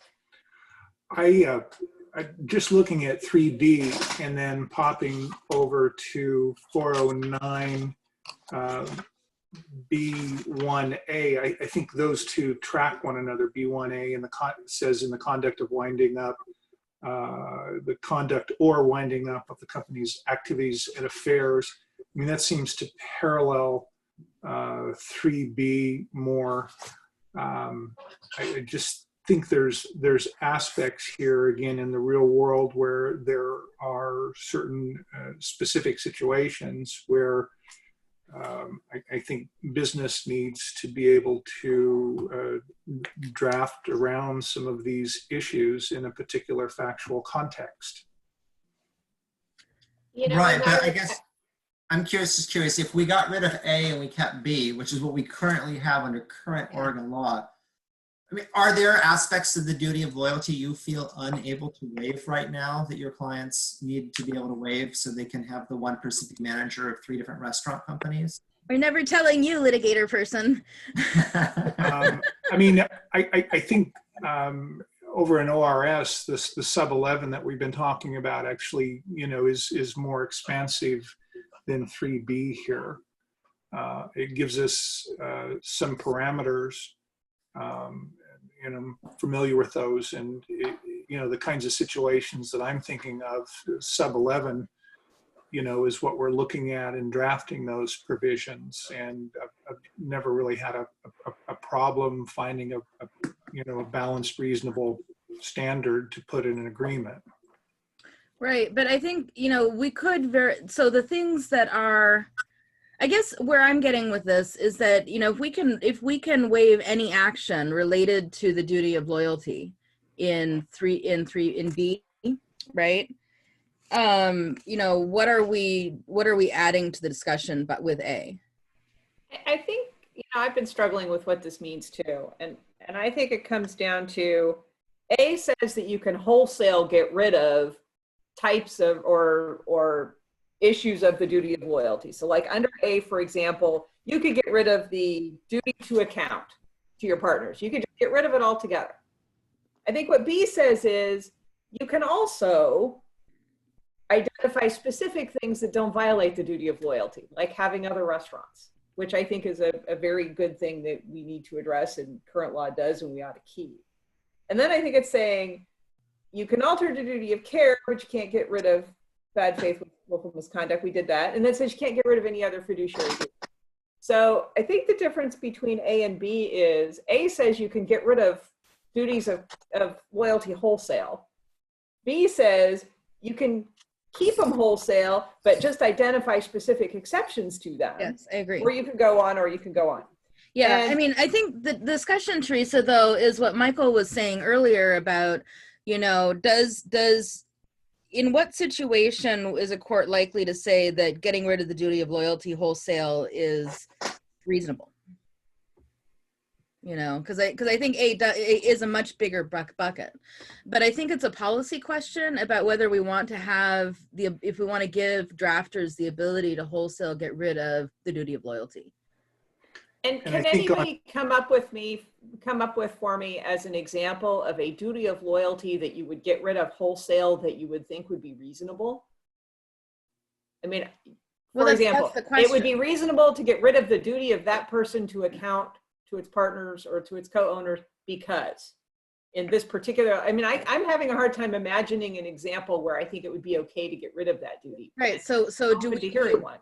In what circumstance do we need A? I actually do. I mean, if you, the one duty of loyalty that is specific to the issue Michael and I have been discussing is 409B C, which is the appropriation of a company opportunity. You said 409B what? C, it's the appropriation of a company opportunity. Yeah, C. Yeah, C. So which is really you that could, I'm going to open up another restaurant, which is an action that you could carve out, right? It's something you could fit into B, though. What I'm looking for is what could you not fit into B that you would have to rely on A to fit into? And that's a good question. I didn't ask it well then. But that's Yeah, the I mean, question, that's the it's tough question I've been because- trying to ask this whole time is that what is A ring? If you look at B 409 B3, it's the duty to refrain from competing with the company. Mhm. That you're able to completely waive that whole duty under current Oregon law under section 155(11)A.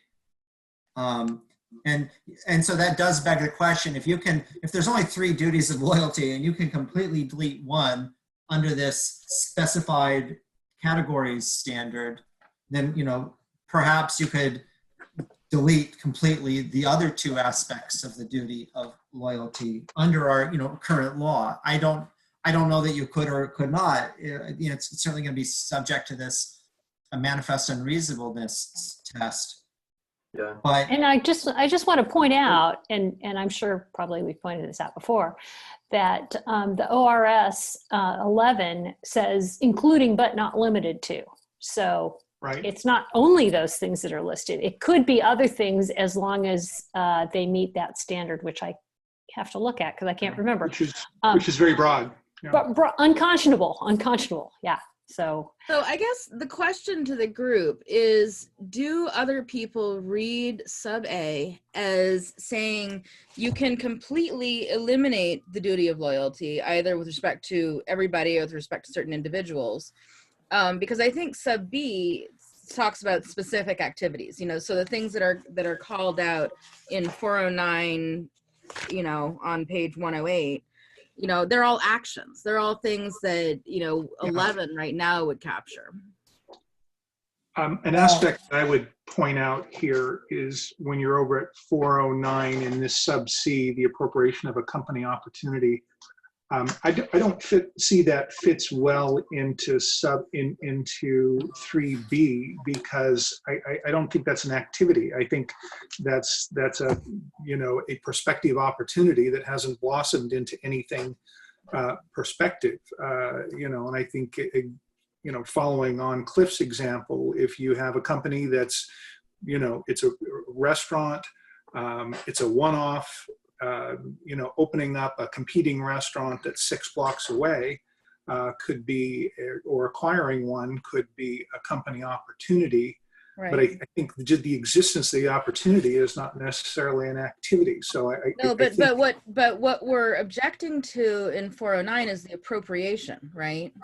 It's not the fact that the opportunity exists, it's the act of appropriating that opportunity. Yeah. Well, but, A but and we B, need that.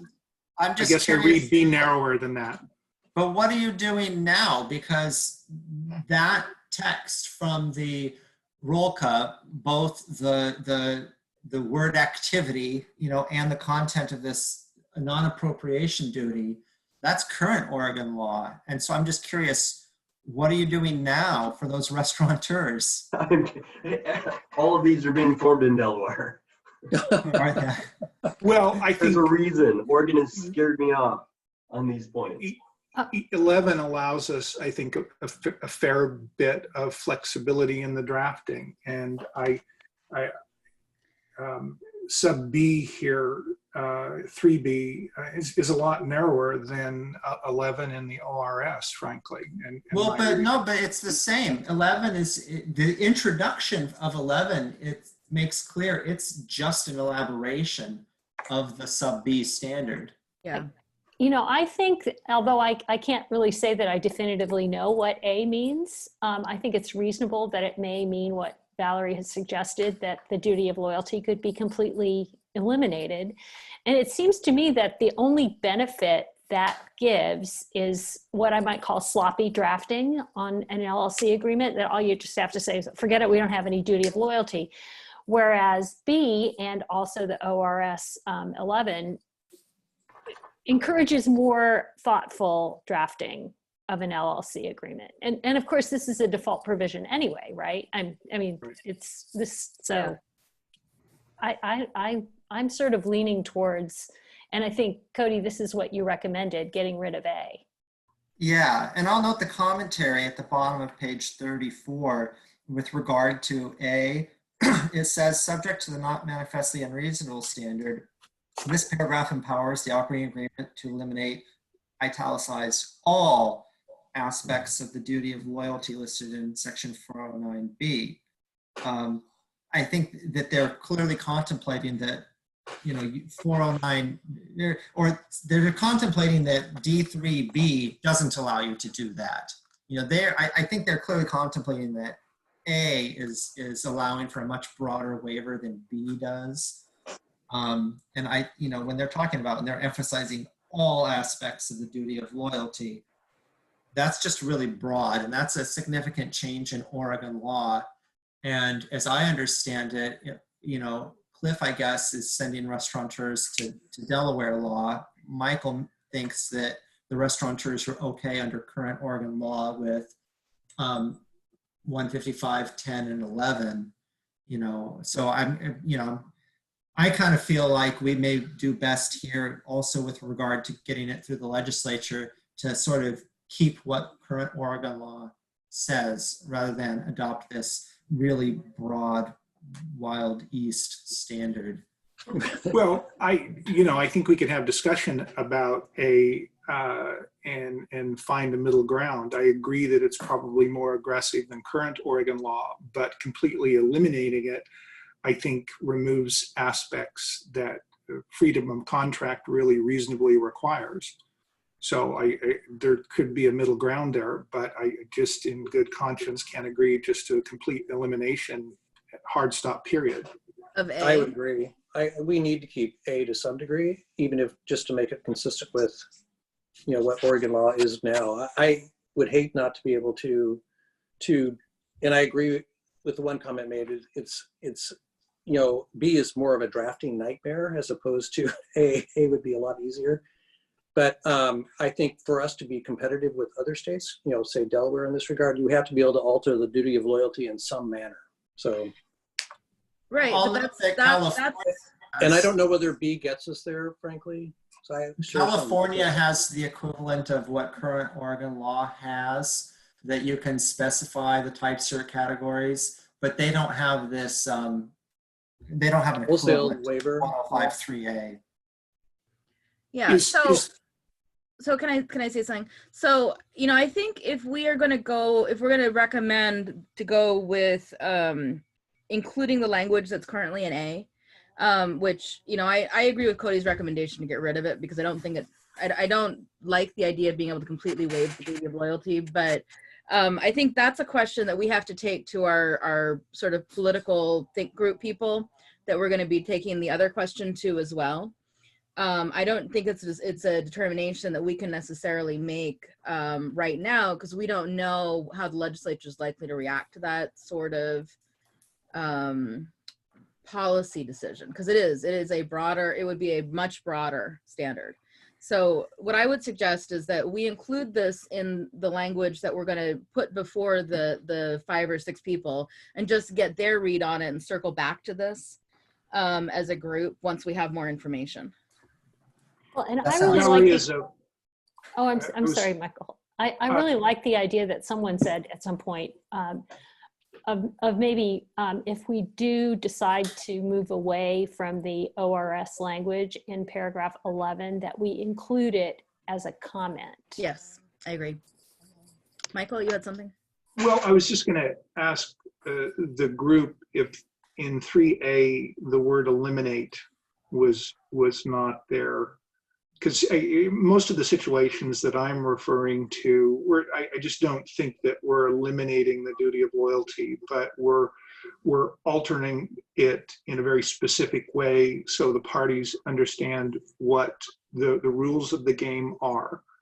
And that's really all I'm trying to get at from a transactional drafter's perspective. Right. Michael, can you think of a situation though where you'd be in an operating agreement altering, you know, the duty of loyalty that wouldn't involve permitting some activity? I don't know if I'm tracking your question. So B says you can identify categories of activities that do not violate the duty of loyalty in an operating agreement. You know, so if you can go through and list out whatever categories of activities would be non-violative of the duty of loyalty already under B, you know, what does the ability to alter the general duty of loyalty in A get you?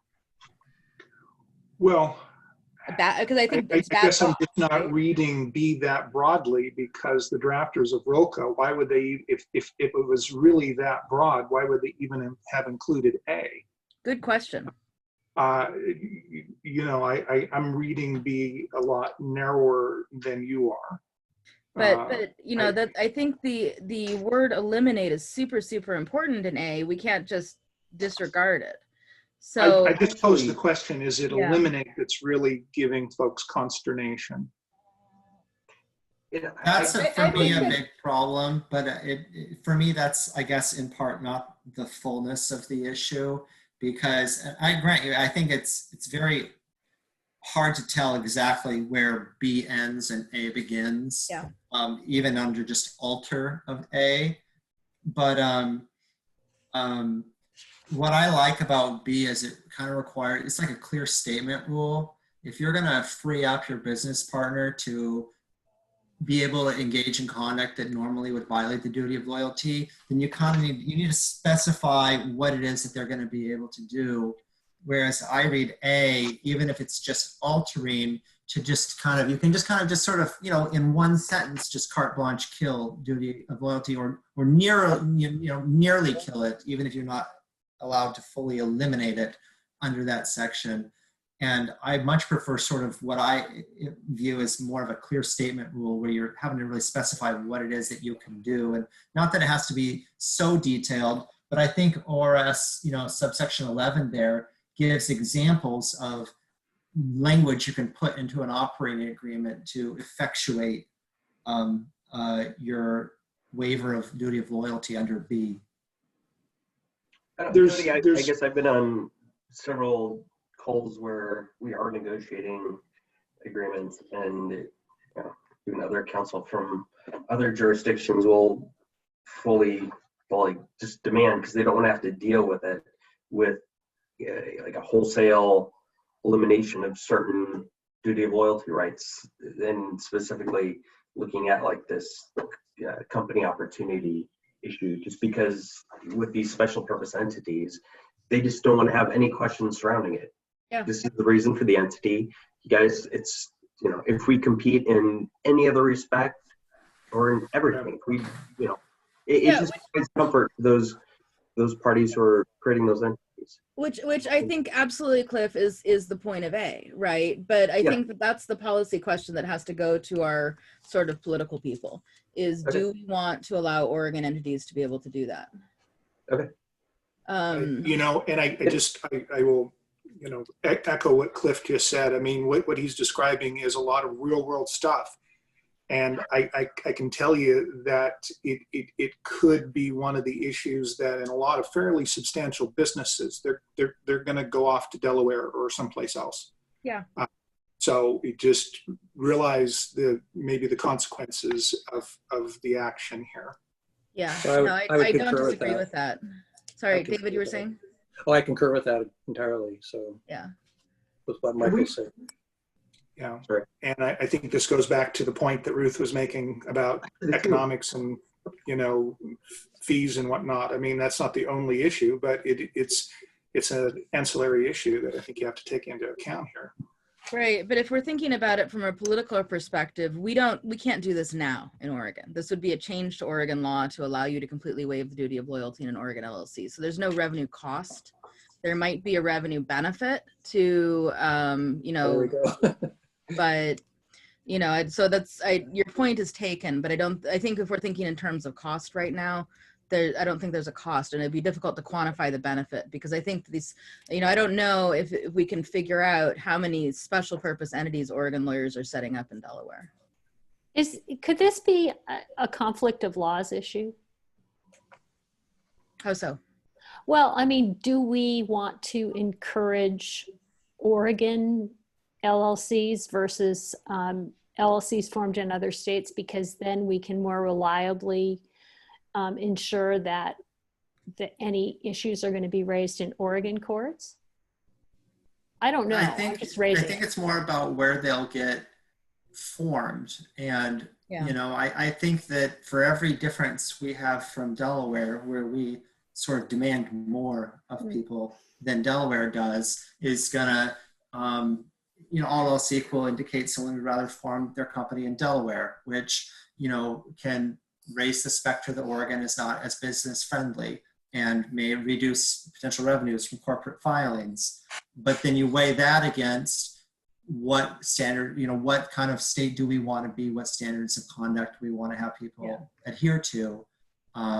And we may decide, you know what, if we lose some number of businesses to Delaware because we require better conduct, then that's worth it. And that's sort of what I think Valerie was saying, where, and you know, I agree, this is a pretty political issue that, and I think the legislature will care about both aspects very much. And it can be maybe hard to know exactly, are they going to care more about competing with Delaware for business formation, or are they going to care more about making sure that, because I think I don't know, I'm curious about all the number of LLCs that are formed by Oregon lawyers. I imagine the bulk of them are Oregon LLCs and not Delaware ones. So I imagine there's still going to be a huge number of companies formed in Oregon every year, in a sense, regardless which way we go on this. But I agree, this will be one of the key issues I think the legislature is looking at, is these fiduciary duties and what can be waived. And to be forthright, I think for most LLCs that we form in Oregon, frankly, we don't even get into these issues in a large, and it's the special purpose entities like Cliff and I have referred to, that are set up by pretty sophisticated parties, and everyone understands this is the deal. And so I guess I would put an asterisk by that most of the time, I think probably in 95% of the LLCs that I would form in Oregon, this probably isn't a significant issue. Yeah. Well, and when it's, you know, maybe it's not the carpet layer, but, you know, it's the dentist or what have you, someone with their you know, or just people who went in on a commercial building, and one was the contractor and, you know, the other one was doing something else, and they co-own it, and then they get into a dispute. I don't think they're probably going to be bothering with whatever these options are that they may have. They'll just take your off the shelf form. And I'm assuming also that your off-the-shelf form is going to allow the maximum waiver of liability and duty.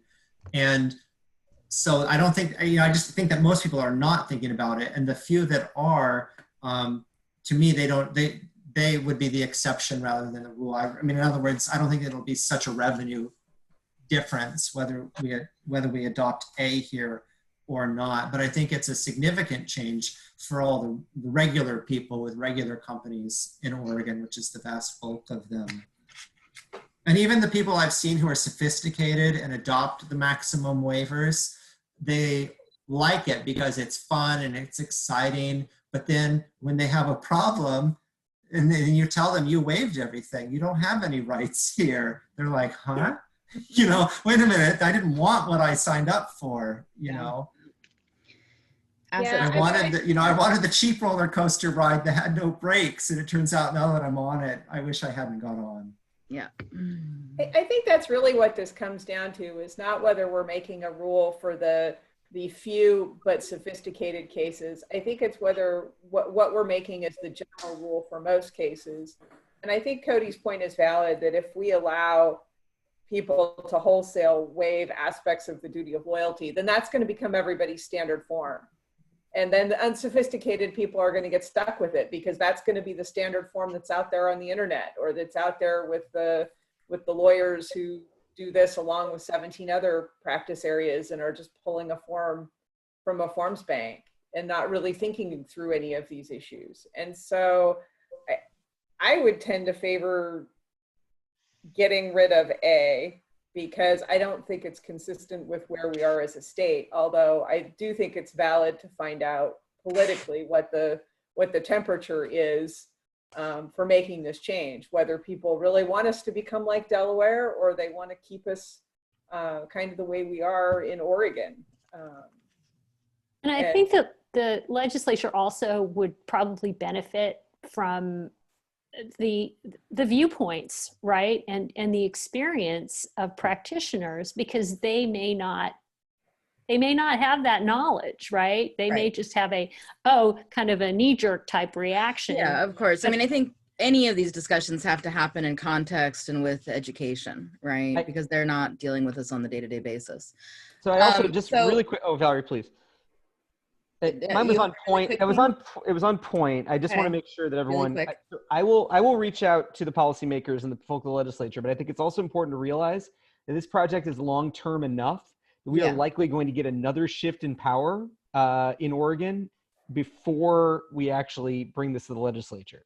So I think we're going to have to ask twice. I think we well, you and I will have a conversation about that offline. Yeah. Okay, so it is now 10 minutes to noon, and we have successfully avoided yet again talking about 410.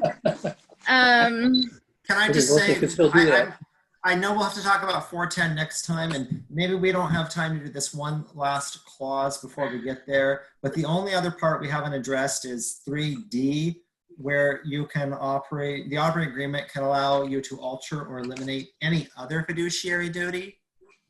And I don't know if we have time to cover that part or not. That's the last thing before 410. Okay. Does anybody have thoughts on eliminating all fiduciary duties? Other fiduciary This is just anything other than duty of loyalty and care. So it's the duty of compliance, basically. Yeah, I guess so. And on this one, I don't know. I feel like I care more if I lose on the other issues than I do if I win on the other issues.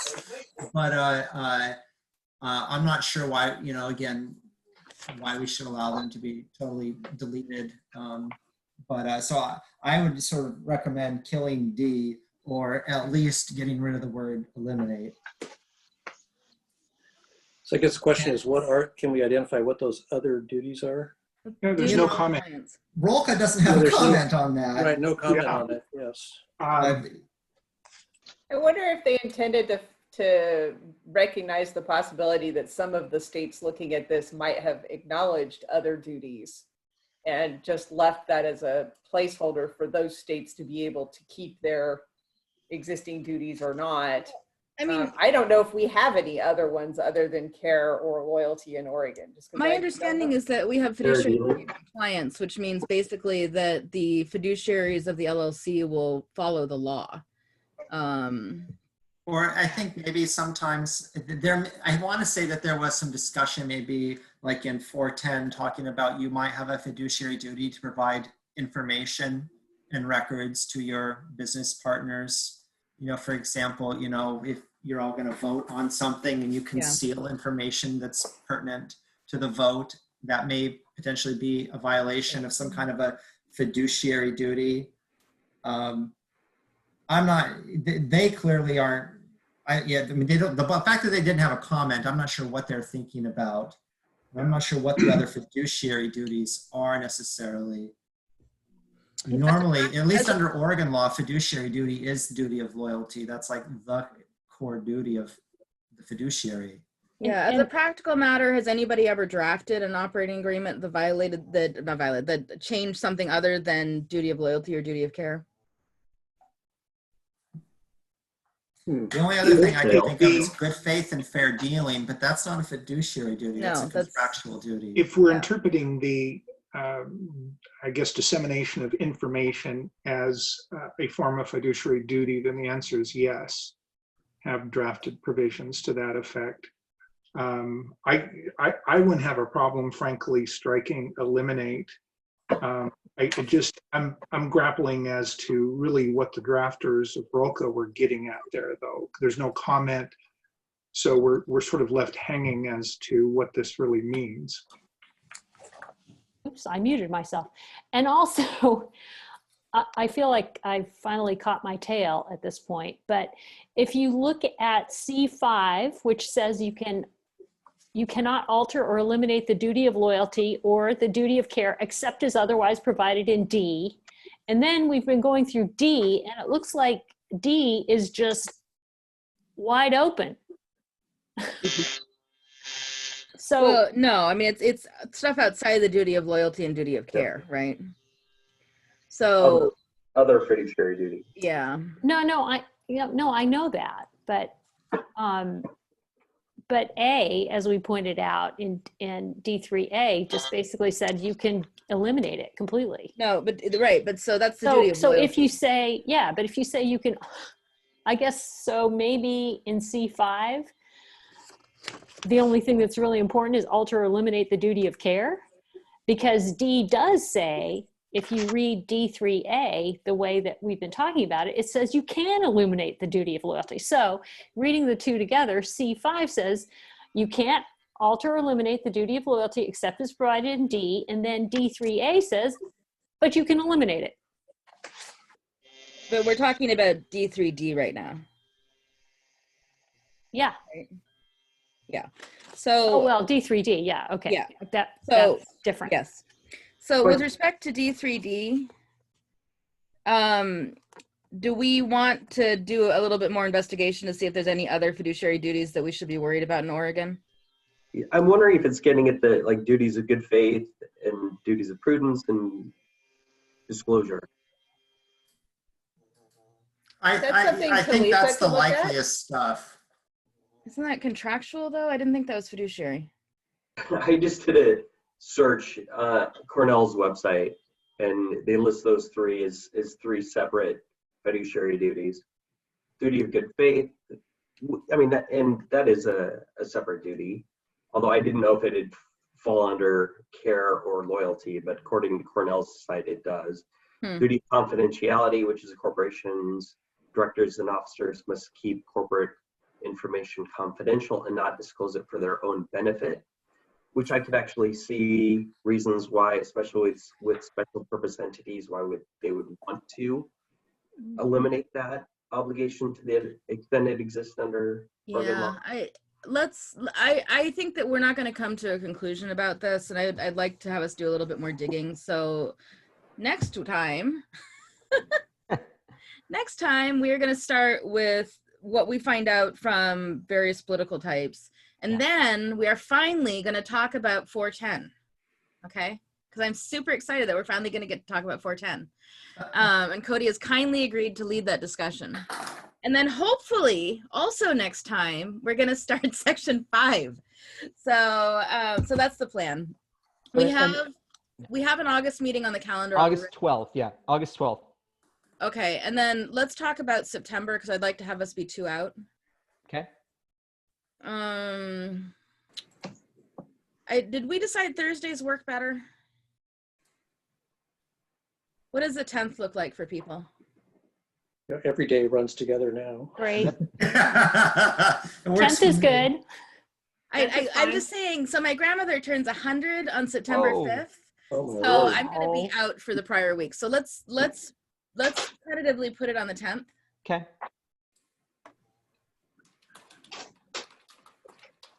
Oh, the 10th of August, 10th of September? Yes. Yeah, August 12th is our August meeting. Yeah. Okay, I'm clear. Great. All right, I have it down, so I'll send out the usual info. Okay, great. Thank you so much, Sandy. Great. All right. Well, I really appreciate all of you. I mean, I feel like we've really gotten a lot done over the Zoom. Had some good discussions, which had you asked me 6 months ago, I would not have believed possible. So great job, everyone. Thank you. And thank you, Cody, so much for doing a deep dive. And thank you, Talitha, for your memo. I thought it was really helpful. Thank you both. Yeah. Yeah. Yeah. Thanks, Talitha. Thank you yeah, both. Thanks, everybody. Cody, Yeah, can you thanks send all. an updated copy of your notes from today? Just I want to make sure we're on the same page from what was updated. I took a ton of notes, but I just want to make sure that we're on the same page. Oh, I'll send you what my notes are about what we decided today. Thank You you. don't want my illegible scribblings? No, you can send me yours too, but Are we ever going to get motion back? I don't know. What's his childcare situation? I think it's a childcare situation, and I know from my own childcare situation, we don't have ours back till September, so we'll see. Yeah, I think Mosen's under a lot of pressure, and he's trying to just trying to function, basically at this point. All right. All right, Well, everyone. if you talk to him, give him our good thoughts and encouragement to fight the good fight, and we will hopefully see him again in September. Yep. Hopefully. Yep. Thank you, everyone. Bye, everyone. Thank you all. Bye. Thanks all. Bye. Bye. See you later.